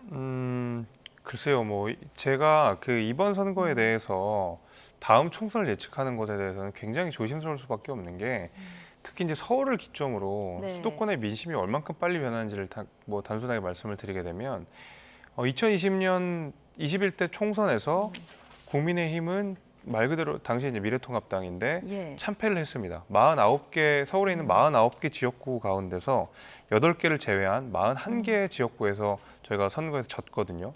근데 불과 1년 만에 치러진 재보궐 4.7 재보궐선거에서 오세훈 시장이 서울에 있는 426개 동 중에서 421개 동에서 승리합니다. 그러니까 5개 동을 제외하고 모두 승리를 했다라는 거거든요.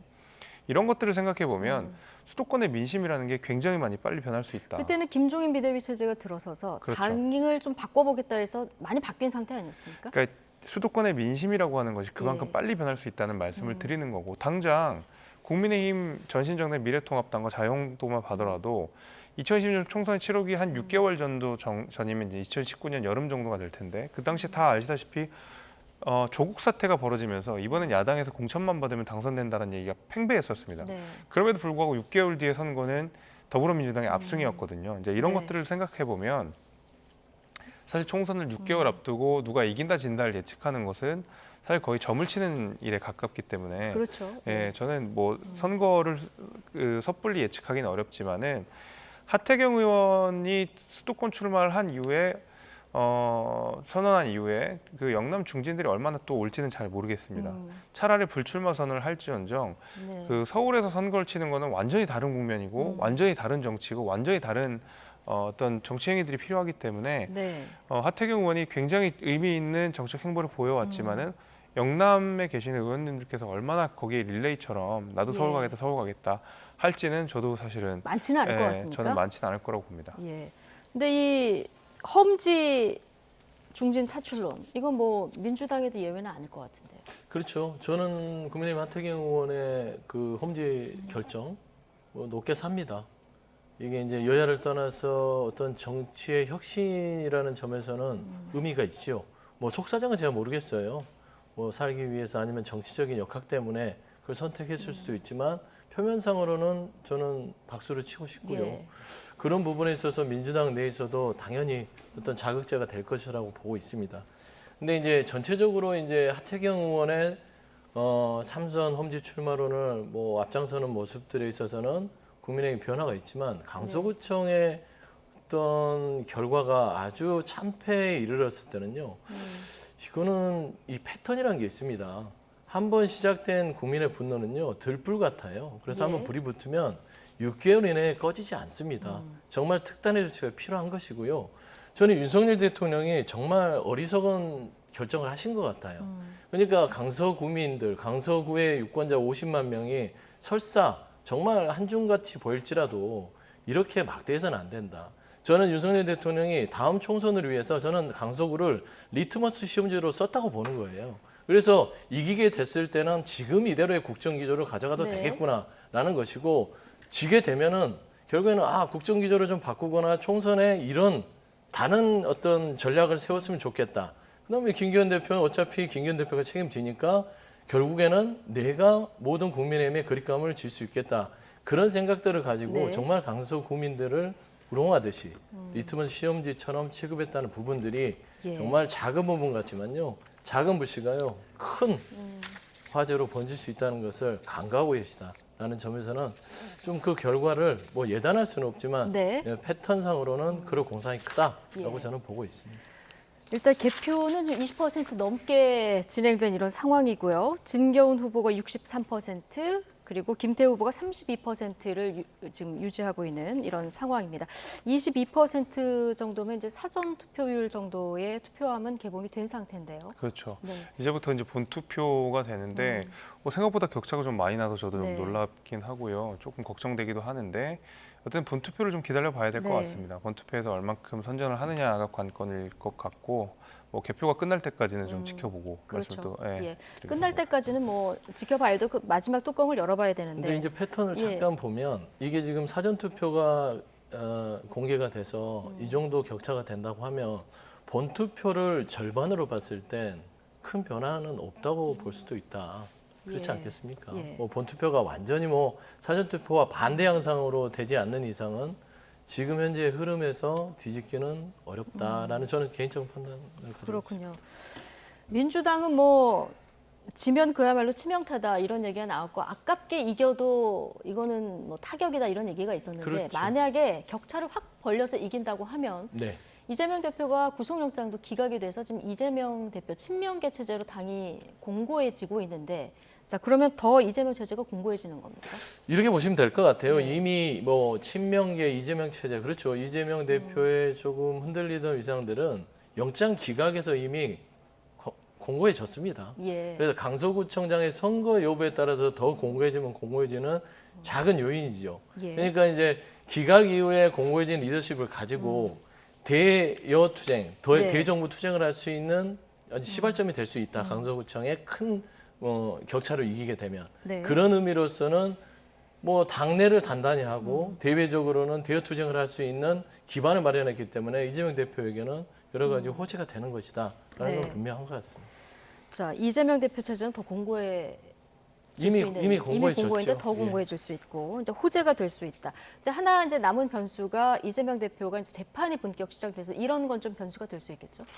뭐 이번 선거와 재판은 좀 별개로 봐야 될 것 같은데 이제 앞으로 총선 과정에서는 좀 변수가 될 것 같긴 하다는 네. 생각이 있습니다. 제가 왜냐하면 드린 질문은 민주당 내 어떤 계파의 통합이나 갈등 이런 부분에 대한 좀 질문을 드린 거예요. 그런 네. 것들이 이재명 대표 재판 이런 것 때문에 네. 여전히 봉합되지 않고 그 상처가 남아있을 가능성이 좀 높다고 보는데 여전히 뭐 비명 친명 갈등이 격화되고 있는 상황이고 친명계 인사들은 비명계에 대한 모욕적인 언사들을 그치지 않고 있는 상황 속에서 이재명 대표가 이에 대해서 이렇다 할 메시지를 안 내고 있는 예. 상황이거든요. 사실상 방관하고 있다라고 봐도 무방할 정도로 이재명 대표는 본인의 어떤 사법 리스크를 향한 가결파와 부결파들 사이에 갈등을 거의 중지하지 않고 있는 상황입니다. 게다가 앞으로 남은 이제 재판들을 소화해내야 된다는 걸 생각해 본다고 하면 여전히 비명 친명 네. 간의 갈등은 총선 국면까지 상당 부분 이어질 가능성이 높다라고 생각이 됩니다.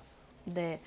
자, 지금 개표가 한참 진행되고 있고요. 지금 앵커 위치에서 개표율 자체가 정확히 안 보이는데 좀 불러주시면 제가 얘기를 하겠습니다. 지금 28.6% 개표가 진행된 이런 상황이고요.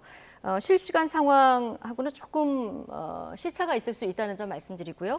지금 진겨운 후보가 62, 그리고 김태우 후보가 33% 보이고 있는 이런 상황입니다. 뭐 개표 말씀하신 대로 끝까지 지켜봐야 되는 이런 상황이고요. 자, 지금 저희가 강서구청장 보궐선거 관심이 집중되고 있는 지금 개표가 진행되고 있는 이런 상황 전해드리고 있고요. 그리고 이 개표의 결과에 따른 앞으로 각 당의 어떤 정치적인 파장 두 분과 함께 짚어보고 있는 상황입니다. 자, 민주당 얘기를 좀 해보고 있었는데요. 네. 이재명 대표가 퇴원하고서 강서구청장 그 선거 유세에 나가서 지원 연설을 하지 않았습니까? 네. 이때 진교훈 후보에 대한 지원 연설도 관심이었지만 당내 통합과 관련해서 어떤 메시지를 낼까 굉장히 관심이었었는데 거대한 장벽 손잡고 넘어가자, 자, 이런 얘기를 했거든요. 네. 자, 지금 가장 당장 관심은 지금 가결파 5명, 그 체포한 가결파 5명 징계 여부가 지금 민주당에서 얘기가 나오고 있는데 이걸 어떻게 처리할지 가장 가깝게 관심입니다. 저는 그렇습니다. 이제 이재명 대표께서 병원에 있으면서 많은 고민했을 것 같아요. 뭐 그 전에는 당내 지도부에서 조금 뭐 험한 소리들이 나왔죠. 네. 외상값 뭐 얘기도 나왔고요. 근데 이제 제가 봐서는 대표가 강서구청장 지원 유세를 9일날 나오면서 그런 것들을 결정한 것 같고요. 그 다음에 제 생각에는 대표의 이야기와 그 다음에 최근에 조금 험한 소리를 하셨던 정청래 수석 최고위원의 입장이 변했잖아요. 네. 그러니까 최근 인터뷰를 보면 본인의 그런 외상값 반드시 받아내겠다라든지 뭐 배신자 이런 부분들에 대해서는 그거 내가 말한 게 그 언론에 나온 거 가짜 뉴스다. 뭐 이런 식으로 얘기를 하신 인터뷰가 본인이 있어요. 인터뷰를 하셨는데. 네, 이제 말을 한 거에 대해서 했더니 그거는 언론들이 호도한 거다라고 입장을 변화한 거 보면 대체적으로 제가 이재명 대표의 그 발언과 최고위원의 어떤 입장 변화 두 가지를 종합하면 네. 그거는 당내에서 마무리가 된 것 같아요. 그래서 포용하고 화합해서 지금 강서구청 제가 아까도 말씀드렸지 않습니까? 강서구청장의 선거의 승리를 압승으로 거두고 나서 대여투쟁을 하려면 당내 내용을 없애버리고 대외부적으로 윤석열 정부의 어떤 좀 독선적인 이 국정운영에 대해서 같이 힘을 합치자라는 것을 결정하신 것 같아요. 그래서 저는 그 5분에 대해서 뭐 윤리심판원에 지금 뭐 올라가서 심사를 한다고 하는데 아마 그 부분은 말끔하게 좀 해소된 게 아닌가 하는 좀 판단을 하고 있어요. 지금 가결표 던진 의원들이 가장 강한 입장을 보였었던 정청래 수석 최고위원의 발언이 살짝 바뀐 거로 봐서는 자, 이 징계 문제는 조금 이제 마무리가 된 것 같다 이렇게 지금 보셨거든요. 어떻게 전망하십니까? 징계를 안 한다고 해서 갈등이 사라진 건 아니니까요. 아무래도 징계까지는 가는 것이 너무 큰 역풍을 불러일으킬 것 같다는 예상을 했던 걸로 보이고 이제 남은 거는 실제로 남아있는 갈등들을 어떻게 봉합하느냐가 문제일 것 같은데 앞서 말씀드린 대로 봉합을 할 의지는 없어 보입니다. 그러니까 가결파들을 같이 가자라고 하는 어떤 의도도 없어 보이고 지금 친명계 주류들도 이에 대해서는 큰 뜻을 안 보이는 상황이기 때문에 그냥 징계만 좀 아니다 내지는 가결파 색출까지는 아니다 뭐 이렇게 입장을 약간 뭐 순화를 한 정도지 그 메시지의 내용이 달라진 건 아니거든요. 그래서 저는 징계를 하지 않는다고 해서 현재 그 남아있는 친명과 비명 간의 갈등이 없어졌다고 생각하지 않고 이를 봉합할 의지가 없어 보이는 이재명 대표 때문이라도 아마 이 갈등은 상당 부분 지속될 거라고 저는 예상합니다. 저는 잠깐 좀 보태면 이재명 대표 이런 생각을 하고 있을 거예요. 그러니까 지금 현재의 최한계 영장이 기각이 되고 강서구청장 선거가 이길 거라는 기대를 하셨을 때는 당내 내용을 없애고 그 내용을 다 봉합한 다음에 당내 혁신으로 돌아가는 것들이 총선을 준비하는 것이거든요. 그러니까 갈등이 없어야 혁신을 추진할 수 있습니다. 그래서 안으로는 혁신을 추진하고 밖으로는 지금 강서구청장이 정권 심판론이잖아요. 그래서 압승을 한다? 그러면 대여투쟁이 더 강하게 갈 수 있고요. 이 프레임을 가지고 결국에는 총선의 정권 심판론을 쭉 밀고 나갈 수 있는 것이에요. 그래서 이런 두 가지 축에서 갔을 때는 지금 현재 당 내부에서 뭐 갈등이 뭐 완전히 없어지겠습니까? 하지만 표면적으로는 그런 부분들이 내년 총선을 향해서 하나로 갈 수 있겠다라는 여건을 마련해 줬기 때문에 당내에서 반대 목소리를 냈던 분들도 그러면은 내년 총선까지 그렇게 힘을 합쳐서 가자. 그게 본인들한테도 좋고 당에도 좋고 이 대한민국의 발전을 위해서 좋겠다 판단을 하게 되면 저는 좀 평온하게 갈 수 있는 좀 지점이 되지 않았냐 그런 판단합니다. 최근 뭐 비명계 의원 지역구에 친명계 인사들 뭐 자객 공천 얘기 나오지 않습니까? 이것도 뭐 그러니까 자객 공천 한 적이 없어요. 지금 공천 시즌이 아니거든요. 그러니까 그 분들이 그걸 주장하면서 간 것이잖아요. 그러니까 이재명 대표가 가란 적도 없고 더러 몇 분은 이재명 대표께서 왜 가는지 모르겠다고 좀 이렇게 좀 화를 내신 적도 있어요. 그러니까 지금 현재는 그러니까 친명 비명 나눠서 공천이 불가능한 상황이고요. 그거를 당에서 보낸 적도 없습니다. 다만 그렇게 움직이는 부분에 있어서는 저는 분명히 얘기하지만 아직 당이 공천을 정하지 않았기 때문에 그게 정리될 수도 있어요. 그렇기 때문에 저는 그 분들도 어떤 친명 비명을 통해서 거기에서 이득을 정치적 이득을 얻으려는 지금 현재 출마하시는 분들도 당내 상황들을 보시고 같이 내년에 총선에서 정권 심판원을 통해서 국정이 안정될 수 있는 그런 방향으로 다시 좀 힘을 모았으면 좋겠다라는 좀 말씀드리고 싶습니다. 지금 개표가 초중반으로 가고 있는데요. 진교훈 62% 대 김태우 33%. 자, 이 득표율 차가 지금 유지되고 있는 이런 상황입니다. 물론 이제 개표 결과가 뒤집어질 수도 있고 끝까지 지켜봐야 되겠습니다만 만약에 예상보다 좀 큰 표차로 지었을 때 앞서 뭐 당이 좀 달라지는 게 더 중요하다는 말씀을 해주셨는데요. 그러면 구체적으로 어떻게 달라져야 앞으로 총선에서 국민들의 중도층의 민심을 얻을 수 있을 거라고 보십니까? 일단 이번 선거 같은 경우에는 국민의힘의 주요 인사들, 특히 이제 중진들이 굉장히 많이 투입이 되어 있었습니다. 저 같은 어떤 당협위원장들까지도 가서 이제 선거 지원을 해야 됐을 정도로 말 그대로 물량 공세가 좀 이루어졌던 것 같거든요. 근데 이 선거라고 하는 것이 이렇게 세를 보여주고 여당으로서의 프리미엄을 보여주고 우리가 이만큼 잘 뭉쳐있다라는 단일 대우를 보여주는 것도 굉장히 중요한 일이지만은 어쨌든 국정을 이끌어가고 있는 주도권은 여당에게 있고 어떤 이슈를 만들어낼 수 있는 것도 여당이라고 보고 있습니다. 네. 그런데 이번 선거 같은 경우에는 제가 여당 프리미엄으로서 어떤 재개발 이슈들을 많이 했지만 이건 강서에 좀 특화된 이야기들이고 예. 수도권 전반에 통용되는 이야기는 아닐 수 있거든요. 그래서 그러면 우리가 수도권 선거가 가장 중요하다고 하는데 어떤 아젠다를 던지고 어떤 공약들을 던지고 어떤 전술을 써서 중도층의 마음을 가져오느냐 여기에 대한 고민이 저는 절실하게 필요할 예. 거라고 봅니다. 그래서 아직까지 여당임에도 불구하고 저희가 국정을 주도한다는 느낌들을 잘 못 받고 있는데 그 어떤 이슈들을 개발해서 어떤 정책들을 펼쳐내야 될지를 지도부가 아마 심각하게 고민하게 될 거라고 봅니다. 네, 이슈를 좀 선점해서 그럼요. 예. 가야 된다. 자, 그런 전략으로 나가야 된다는 전망을 해주셨습니다. 자, 이재명 대표 구속영장 얼마 전 기각됐는데요. 오늘 국정감사 이틀째인데 한동훈 법무부 장관이 출석한 법사위 국정감사에서 영장 기각 관련해서 좀 공방도 있었습니다. 이 발언 잠시 듣고 오시겠습니다. 백현동 사건에 대해 가지고 이번 법원에서 영장 심사할 때 직접 증거가 부족하다 이렇게 이야기했잖아요. 그걸로 구속된 사람이 굉장히 이거, 많죠. 이게 영장 한번 기각됐다고 그걸 가지고 무죄 받은 것처럼 말씀하시는 거 너무 오래 그러시네요. 답변을 좀 해주십시오.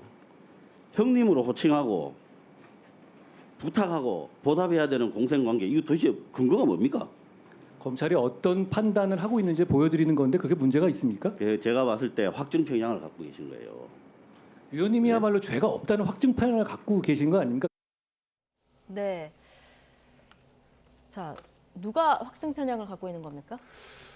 확증 편향은 한동훈 장관이 가지고 있는 것이죠. 네, 서영주 부대변인 생각은 그렇게 보시는 거예요? 당연히 그렇습니다. 네. 왜냐면은 1년 6개월 동안 끊임없이 이재명 대표가 범죄자고 중대범죄자고 증거가 차고 넘쳐서 구속될 수 있는 사람으로 여기고 있고 기각이 됐더라도 포기하지 않고 검찰이 끝까지 수사를 해서 구속시킬 것이다.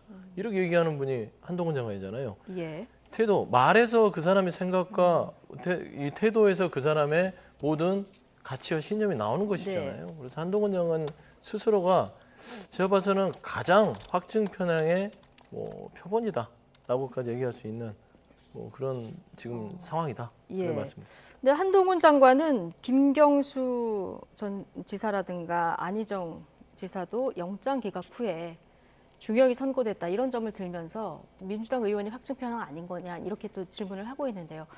김재섭 위원장은 어떻게 보십니까? 거기에 조국 전 장관 역시도 구속영장 기각됐지만 유죄 판결을 받은 사례가 있습니다. 그러니까 구속의 필요성이 부인됐다고 하더라도 그것이 무죄다 이렇게 주장할 수는 없는 것인데 이재명 대표나 더불어민주당의 태도를 보게 되면 구속영장이 기각됐다, 즉 구속의 필요성은 인정되지 않는다라는 이야기를 가지고 이 명제를 가지고 거봐라 검찰이 정치적 수사한 거 아니냐, 거봐라 검찰이 조작 수사한 거 아니냐라는 주장으로 넘어가게 되거든요. 그러니까 구속이 필요하지 않다라는 것과 검찰이 조작 수사를 했다라는 건 전혀 다른 맥락입니다. 네. 그거는 이재명 대표가 무죄 판결이 났을 때 주장할 수 있는 내용인 거거든요. 그렇다 그러면 이재명 대표는 구속영장 기각이라는 사실을 두고 무죄라고 하는 주장까지 이어지는 논리적 비약을 계속 하게 되는 겁니다. 그렇기 때문에 한동훈 장관은 수사 과정이고 구속영장이 기각됐다고 해서 무죄가 아니다라고 주장을 하는 것이죠. 알겠습니다. 자, 어쨌든 이 재판이 동시다발적으로 지금 열리고 있고 앞으로 검찰이 속 기소할 부분도 남아 있기 때문에 자, 이 리스크가 얼마나 앞으로 작동할지 이것도 지켜봐야 되는 상황이고요. 지금 강서구청장 보궐선거 얘기로 다시 좀 집중을 해서 보면 강서구청장 보궐선거 개표 진행 상황 저희가 전해드리고 있는데요. 그 득표율 차는 저희가 앞서 전해드린 것에서 크게 차이가 안 나는 그 상황을 지금 유지하고 있는 상황입니다. 잠시 뒤에 자, 이 개표 상황이 어떻게 진행되고 있는지 저희가 중계차 연결해서 좀 알아보도록 하고요. 자, 지금 상태로 보면은 더불어민주당 진교훈 후보가 조금 우세로 보이는데요. 자, 국민의힘에서는 지금 이 캠프에서 어떻게 이거를 좀 보고 있을까요? 글쎄요, 그러니까 패색이 좀 짙어진 건 사실인 것 같습니다. 네. 그러니까 지지율 격차가 예를 들면 10%포인트 내외로 앞서거니 뒤서거니 하면은 본투표에서 우리가 어떻게 끌어올려 볼 수 있다 이렇게 주장을 할 수 있을 것 같은데 지금 이미 사전투표 개표 결과에서 너무 많은 격차들이 벌어지고 있기 때문에 캠프 내에서도 좀 패색이 짙다라는 판단을 할 거라고 보입니다. 네. 저부터도 그런 생각이 들기 때문에 이제부터는 추스리는 것이 중요할 것 같고 네. 지도부 입장에서도 전략 수정이라든지 지도부 어떤 리더십을 좀 탄탄하게 만드는 작업들이 반드시 고민이 돼야 되는 그런 예. 시점이라고 봅니다. 아마 그런 고민들을 각각이 하고 있을 거라고 생각하고요. 네. 알겠습니다. 혹시 각 후보 선거 사무실 표정이 있으면 좀 보여주셔도 좋을 것 같고요. 자, 민주당 네. 안에서 오늘 이 개표 상황을 다 같이 지켜보고 있습니까? 그렇습니다. 아니면 각각 따로 지금 있습니까? 뭐 예. 아까 저도 이제 그 캠프에 있다 왔어요. 네. 저도 캠프의 대변인을 맡고 활동을 예. 했기 때문에. 근데 이제 지금 현재 그 아까 이제 오늘 국감도 있는 분들도 있지만 지도부가 와서 잠깐 이제 포토라인 서고 지금 이제 개표 상황을 보다가 왔다 갔다 하면서 지금 끝까지 지켜보고 있는데요. 네. 후보자도 이제 후보자 그 안에서 기다리고 있고요. 그래서 지금 뭐 많은 이 지지자들이 그 좀 캠프가 작습니다. 네. 그래서 좀 바깥에서 다 기다리고 있어요. 아, 캠프가 작습니까? 캠프가 너무 작아가지고 뭐 지금 뭐 발디딜 틈이 없어요. 작다 보니까요. 그래서 바깥에도 네. 있고 그 뭐 건물 주변에 다들 있는데 그 개표만 기다리고 있는데요. 네.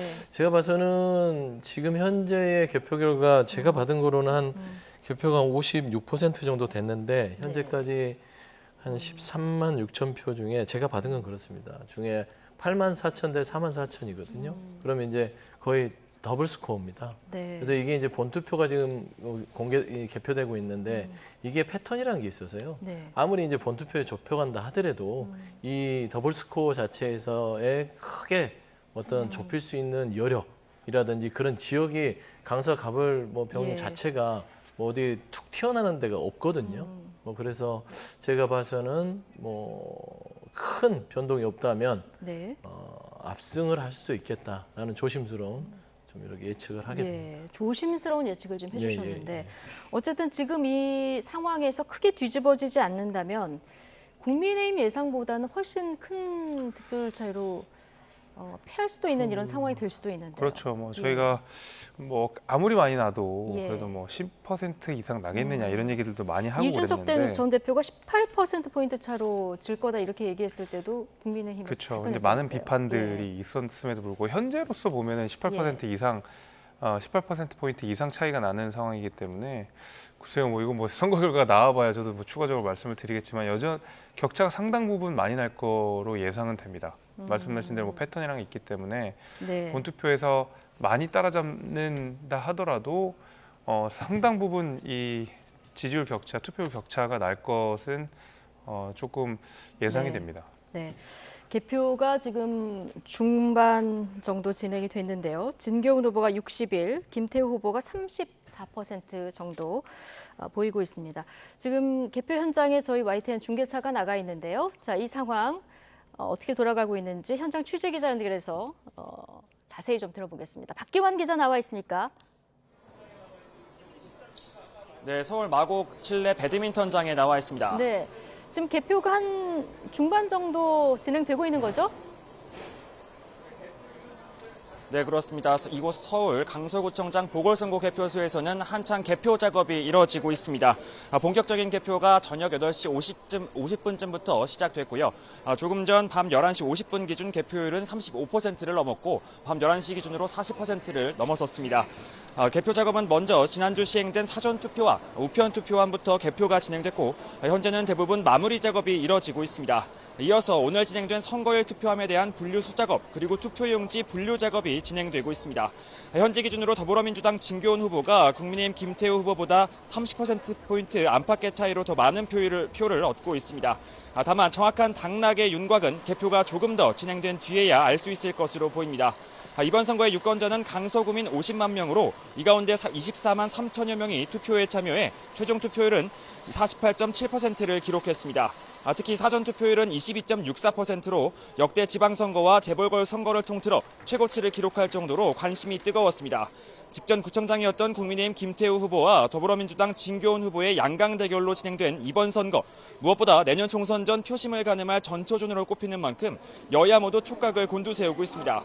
이번 보궐선거는 전국에서 서울 강서구 한 곳에서 치러지는 만큼 개표도 자정쯤에는 마무리될 것으로 전망되고 있습니다. 지금까지 서울 강서구청장 보궐선거 개표소에서 YTN 박견입니다. 자정쯤에 개표가 마무리되면 정확한 결과를 그때 전해드릴 수 있을 것 같고요. 저희가 누가 이기든 간에 그 후보 그리고 당선자의 어떤 소감도 좀 들어보는 시간 마련하도록 하겠습니다.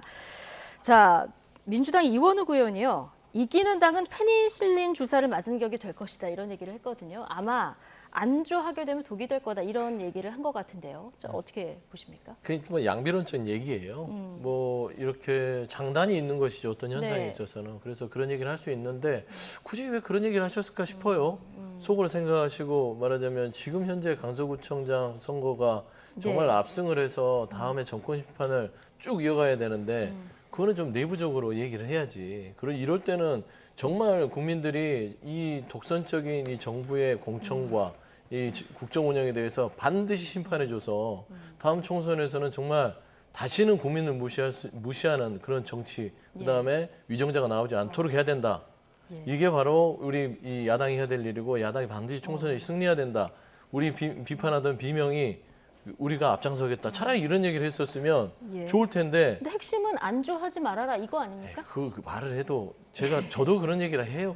예. 근데 그런 얘기를 몰라서 안 하는 게 아니라 지금은 시기가 아니다. 괜히 그런 얘기를 하면 지금 이재명 대표가 벽을 넘자고 하는데 네. 또 딴지 거는 것 같잖아요. 예. 그래서 저는 그런 부분들이 맞는 얘기시나 네. 지금은 조금 적절치 않고 시기가 안 맞다.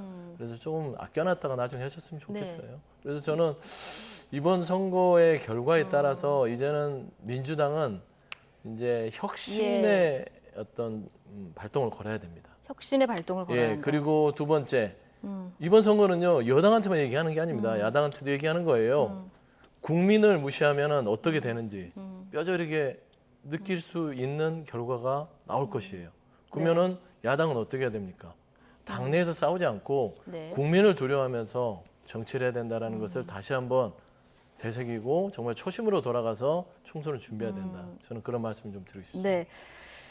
말씀하신 대로 총선까지 앞으로 어떤 변수들이 또 있을지는 모르는 상황입니다만 어쨌든 이원욱 의원 같은 경우는 안주하면 이게 독이 될 수 있다는 이런 얘기를 했기 때문에 국민의힘 입장에서 지금부터 가장 챙겨야 할 것 질문 드리겠습니다. 일단 겸허하게 선거 결과를 받아들여야 된다고 일단 생각합니다. 첫 번째, 네. 만약에 이대로 선거 결과가 굳어진다면 겸허하게 받아들이는 게 첫 그럼요. 번째다. 예. 네, 뭐 갑자기 뭐 이것 때문에 지고 저것 때문에 지고 이렇게 변명을 할 필요는 없을 것 같고요. 네. 냉정하게 강서구민들이 왜 국민의힘의 여당 프리미엄까지 있는 상황에서도 저렇게 냉혹한 평가를 하셨는지에 대해서는 당 지도부도 냉정하게 평가를 해야 된다고 생각합니다. 그리고 네. 나서 수도권 전략들을 완전히 다시 개편할 필요가 있다 이렇게 생각합니다. 예.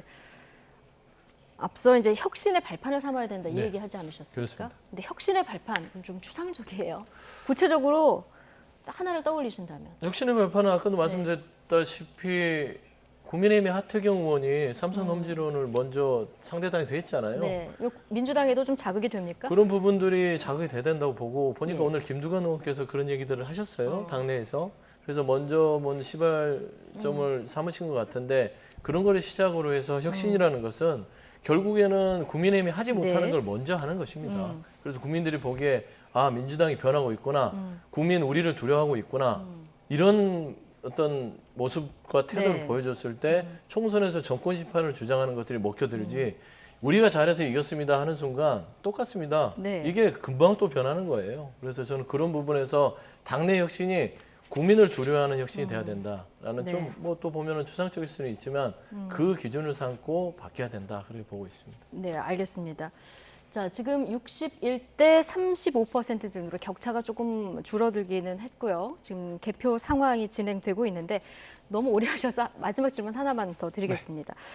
자, 국민의힘 앞으로 방향에 대해서 여러 가지 당내 의견이 나오지 않습니까? 뭐 이준석 전 대표나 유승민 의원 같은 분들을 다 품어서 앞으로 총선에는 같이 가야 된다는 의견도 나오고 또 한편에서는 안 된다는 의견도 나오고 대통령 신당 창당설까지 여러 가지가 나오는 상황인데요.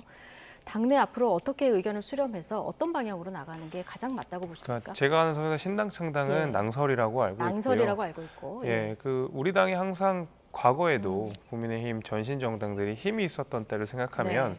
다양한 목소리들이 공존하고 있을 때였거든요. 예. 그러니까 건전한 비판이 있었고 그 건전한 비판에 대해서 당의 쇄신 동력이 또 생기고 이런 것들이 어떤 견지와 균형을 이루면서 그 안에서 계속 다이내믹스를 만들어냈었거든요. 그러다 보니까 우리 당에서 지금 목소리들이 많이 안 나오고 있다는 비판들은 분명히 있습니다. 그렇기 때문에 저는 뭐 이준석 대표 같은 경우에 당의 쓴소리 굉장히 많이 하고 계시긴 하지만은 당연히 총선 때 같이 가야 된다고 생각하고 같이 갈 거라고 생각합니다. 기대십니까? 전망입니까? 기대입니까? 전망입니까? 저는 전망입니다. 전망입니까? 물론 이준석 대표에 대해서 비판적인 비토 여론도 분명히 있지만 같이 가야 되는 여론도 분명히 있습니다. 알겠습니다. 잠깐만 서영주 대변인 마지막. 왜냐하면 아까 말씀하셨잖아요. 이 선거 결과에 있어서 겸허히 받아들인다는 부분에 있어서 김재수 위원장처럼 해야 되는데 최근에 국정원에서 선관위 해킹하면서 뭐 부정선거 사전투표 얘기가 나왔어요. 그런 일들이 그런 걸 기반으로 해서 부정선거 얘기는 안 했으면 좋겠다. 좀 그런 당부의 말씀드립니다. 알겠습니다. 지금 개표율 60%를 넘었고요. 진교훈 후보 60%대 김태우 후보 35%를 지금 얻고 있는 상황입니다. 개표는 아마 자정쯤 마무리될 거다 이런 전망이 나오고 있습니다.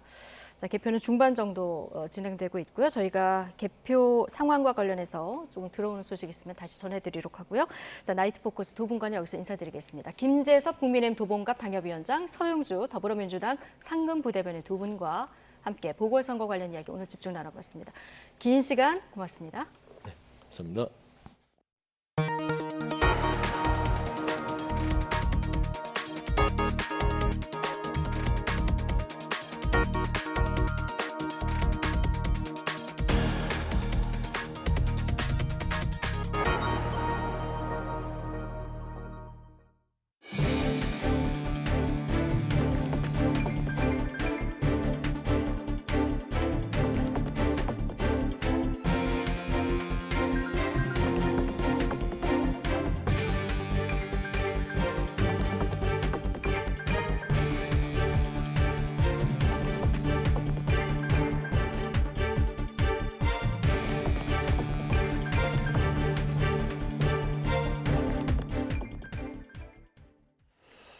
팔레스타인 무장정파 하마스와 이스라엘의 무력 충돌 사태로 현재 발이 묶였던 우리 국민 190여 명이 국적기를 통해서 무사히 귀국했습니다.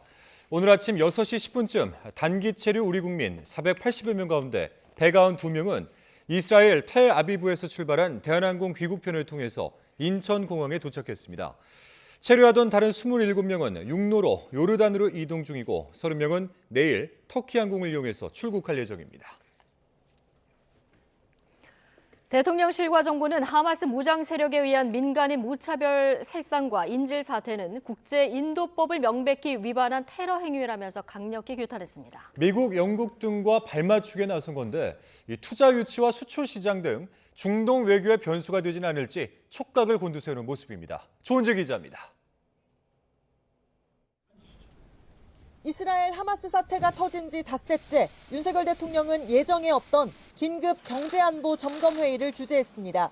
대통령실과 외교, 국방, 산업부 장관 등 관계부처가 참여해 90분 가까이 논의한 끝에 참석자들은 하마스 무장 세력에 의한 민간인 무차별 살상과 인질 사태는 국제인도법을 명백히 위반한 테러 행위라고 규정했습니다.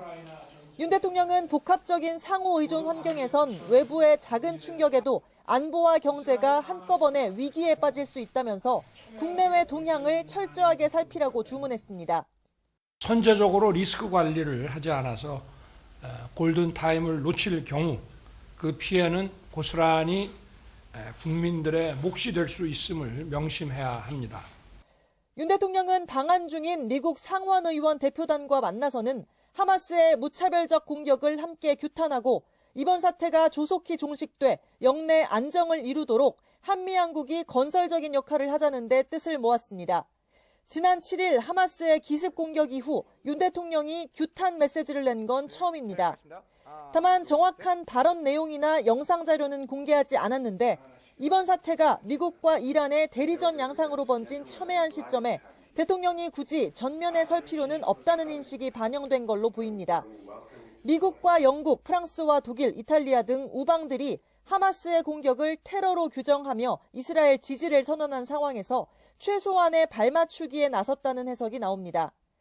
윤 대통령은 사우디와 아랍에미리트 등에서 수십조 원 투자 유치를 하는 등 중동 외교에 공들여온 만큼 돌발 변수를 신중한 표정으로 주시하고 있습니다.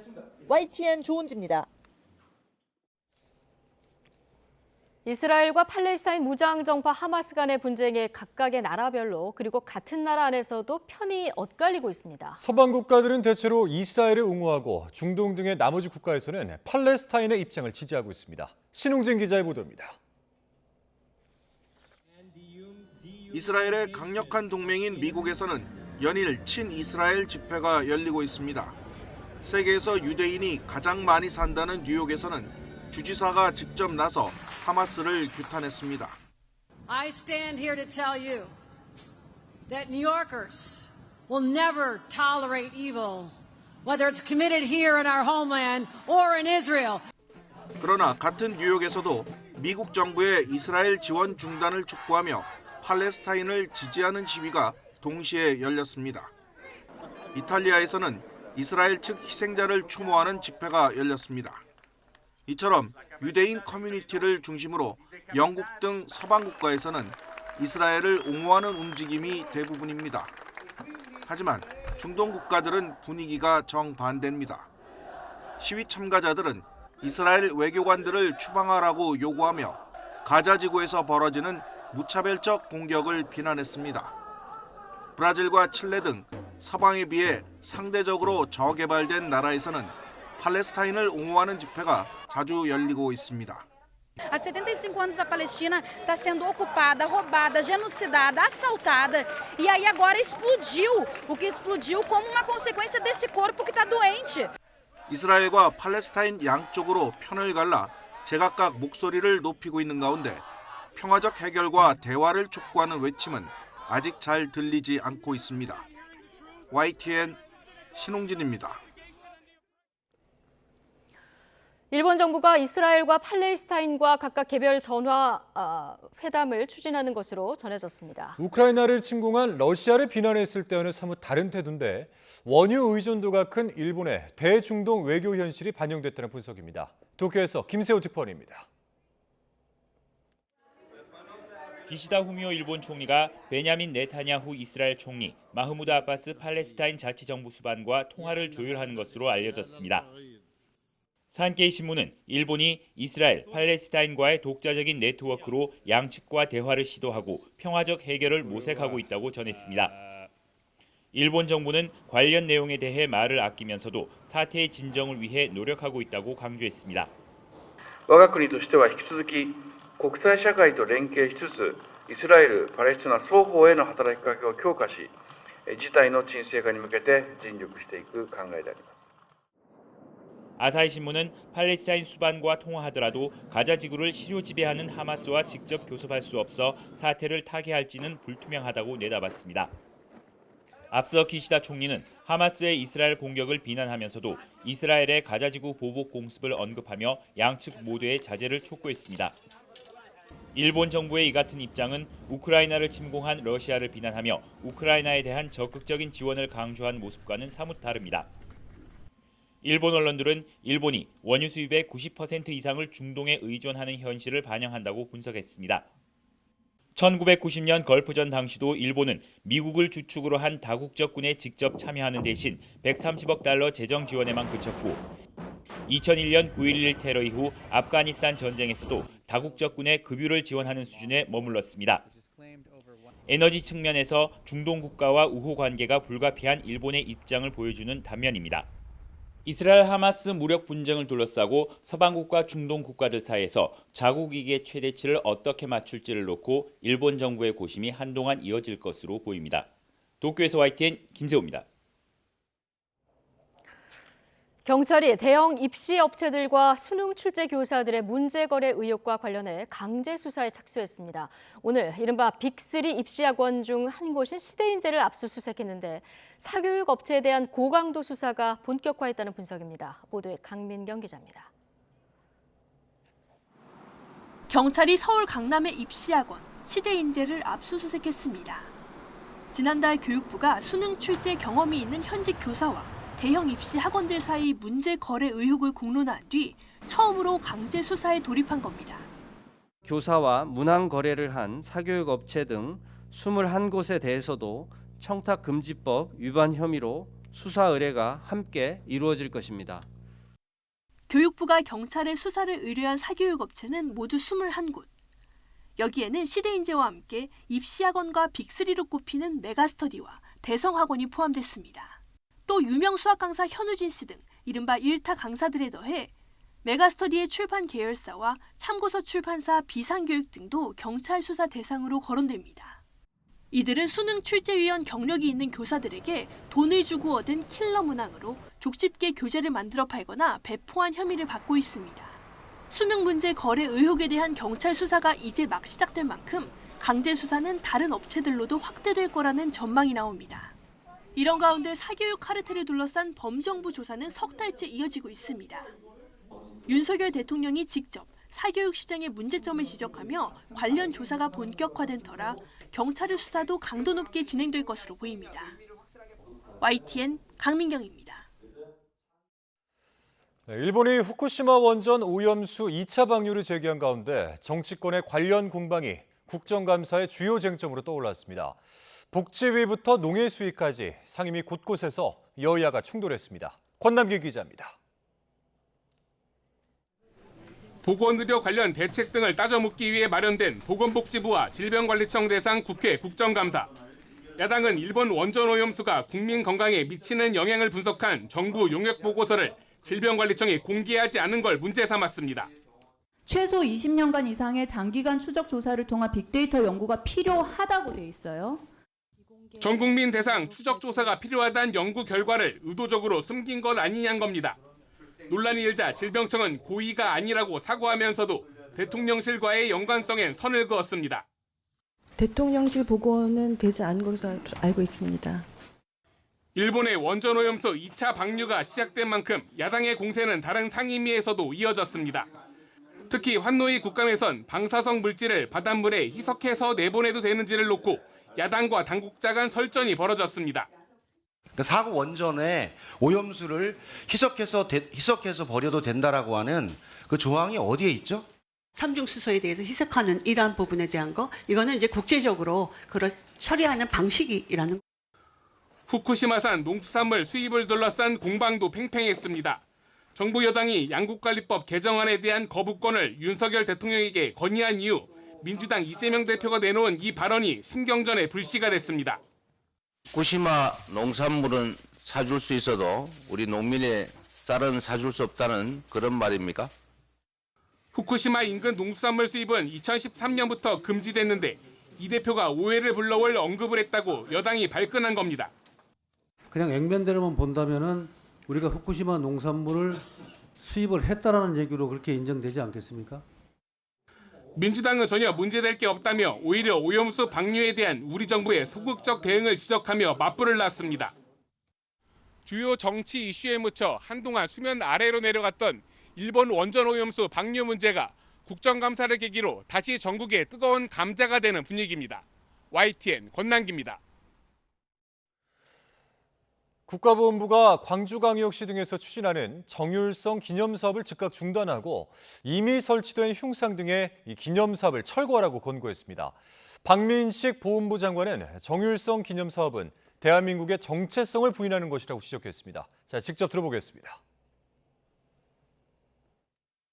대한민국의 정체성과 헌법 제1조에 정면으로 배치되는 인물에 대한 기념사업의 설치 또 존치에 대해 용납할 수 없으며 공고를 이행하지 않을 경우 지방자치법 제188조에 따른 시정명령을 즉각 발동할 것입니다.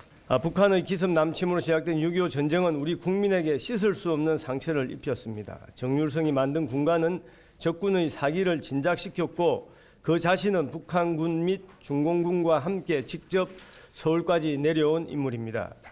정율성을 기리고 기념하는 것은 대한민국의 정체성을 부인하고 대한민국을 수호하기 위해 목숨을 바친 호국 영령과 그 유가족의 영예를 심각히 훼손하는 것입니다. 국가보훈부의 정율성 기념사업 중단 권고에 광주광역시가 위법사항이 없다며 수용할 뜻이 없음을 밝혔습니다. 광주광역시는 입장문을 통해 정율성 역사공원 등의 기념 사업은 지방자치단체 자치사무며 위법한 경우에만 시정명령을 받을 수 있다고 밝혔습니다. 이어서 정율성 기념 사업은 1988년 노태우 정부부터 35년간 지속해왔던 한중 우호교류 사업으로 위법한 사항이 없다며 시정명령 대상이 아니라는 점을 강조했습니다. 청탁 대가로 사업가로부터 10억 원 상당의 뒷돈을 받은 혐의로 기소된 이정근 전 더불어민주당 사무부총장이 2심에서 감형됐습니다. 서울고등법원은 오늘 알선 수재와 정치자금법 위반 혐의로 재판에 넘겨진 이 전 부총장에게 징역 4년 2개월과 추징금 8억 9천여만 원을 선고했습니다. 이 전 부총장은 2019년 12월부터 지난해 1월까지 청탁을 들어주는 대가로 사업가 박모 씨로부터 9억 4천여만 원을 받은 혐의 등으로 1심에서 징역 4년 6개월과 추징금 9억 8천여만 원을 선고받았습니다. 빅리그 세 번째 시즌을 성공적으로 마친 샌디에고의 김하성이 금이 환영했습니다. 김하성은 짧은 휴식을 취한 뒤 곧바로 내년 시즌을 위한 몸 만들기에 돌입합니다. 김상희 기자입니다. 샌디에이고의 김하성이 시즌을 마치고 금이 환영했습니다. 홈런 17개와 60타점에 도루 38개, 타율 2할 6푼. 팀에 없어서는 안 될 리드오프맨으로 성장한 김하성이지만 지난 1년을 절반의 성공으로 규정했습니다. 반은 성공인 것 같고 반은 또 제가 보완해야 될 점들이 또 많이 나타났기 때문에 올 비시즌에는 더 그런 부분을 또 신경 써야 될 것 같고 22개였던 추신수의 한국인 한 시즌 최다 도루 기록을 넘어섰고 15경기 연속 멀티 출루로 종전 이치로의 아시아인 기록과도 어깨를 나란히 했습니다.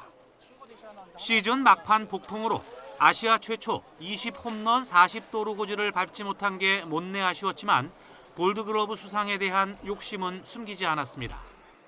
욕심 안 난다면 거짓말이고 일단 결과가 어떻게 나올지 모르겠는데 일단 뭐 기대는 하고 있습니다. 5년의 긴 마이너 생활을 끝내고 풀타임 주전으로 성장한 피츠버그의 배주환도 김하성과 비슷한 시간 귀국했습니다.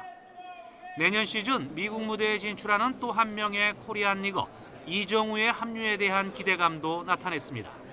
정우 형은 한국에서 벌써 이미 최고의 선수이기 때문에 메이저리그에 도전할 그 자격이 주어지는 거라서 뭐 야구 쪽으로는 제가 뭐라 말할 게 없고요. 배지환은 도루 24개로 팀 내 1위를 기록한 빠른 발과 안정된 수비에 비해 2할 3푼 1, 2에 그친 타격을 끌어올리기 위한 개인 훈련에 집중할 예정입니다. YTN 김상학입니다. 네, 미국이 우크라이나에 총 200억 달러, 우리 돈으로 약 2,700억 원 규모의 추가 군사 지원 패키지를 발표했습니다. 로이드 오스틴 미 국방장관은 우크라이나 국방연락그룹 회의 모두 발언에서 우크라이나에 대한 최신 안보 지원 패키지를 발표하게 돼 기쁘다며 이같이 밝혔습니다. 추가 지원 패키지에는 미국이 곧 우크라이나에 인도할 새로운 반공체계 미사일을 비롯해 로켓 탄약과 대전차 무기 등이 포함됩니다.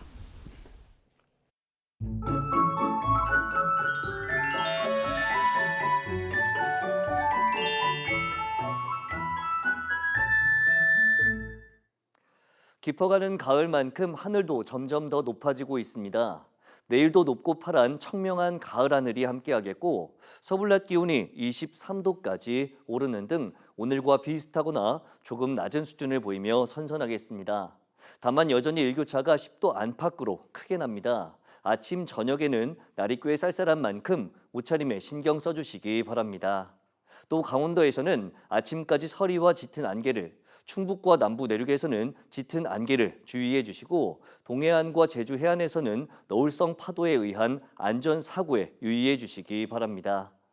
내일 아침 기온은 서울이 13도, 대전 10도, 광주 13도, 부산 15도로 예년과 비슷하거나 조금 높겠습니다. 낮 기온도 서울이 23도, 대전 23도, 광주 24도, 부산 23도로 예년과 비슷하거나 조금 높겠습니다. 모레는 대체로 구름만 많겠지만 주말에는 곳곳에 비가 오겠고 비가 그친 뒤 한층 더 쌀쌀해질 전망입니다. 날씨 정보였습니다. 네, 자 강서구청장 보궐선거 지금 개표가 70% 가까이 진행되는데요. 민주당 진교훈 후보가 59.8% 얻고 있고요. 국민의힘 김태우 후보 36.3%를 얻고 있습니다. 자정 무렵에 개표가 마무리될 전망이니까요. 자정 뉴스도 YTN과 계속 함께 해주시기 바랍니다. 네, 수요일 뉴스나이트 마치겠습니다. 함께해 주신 여러분 고맙습니다.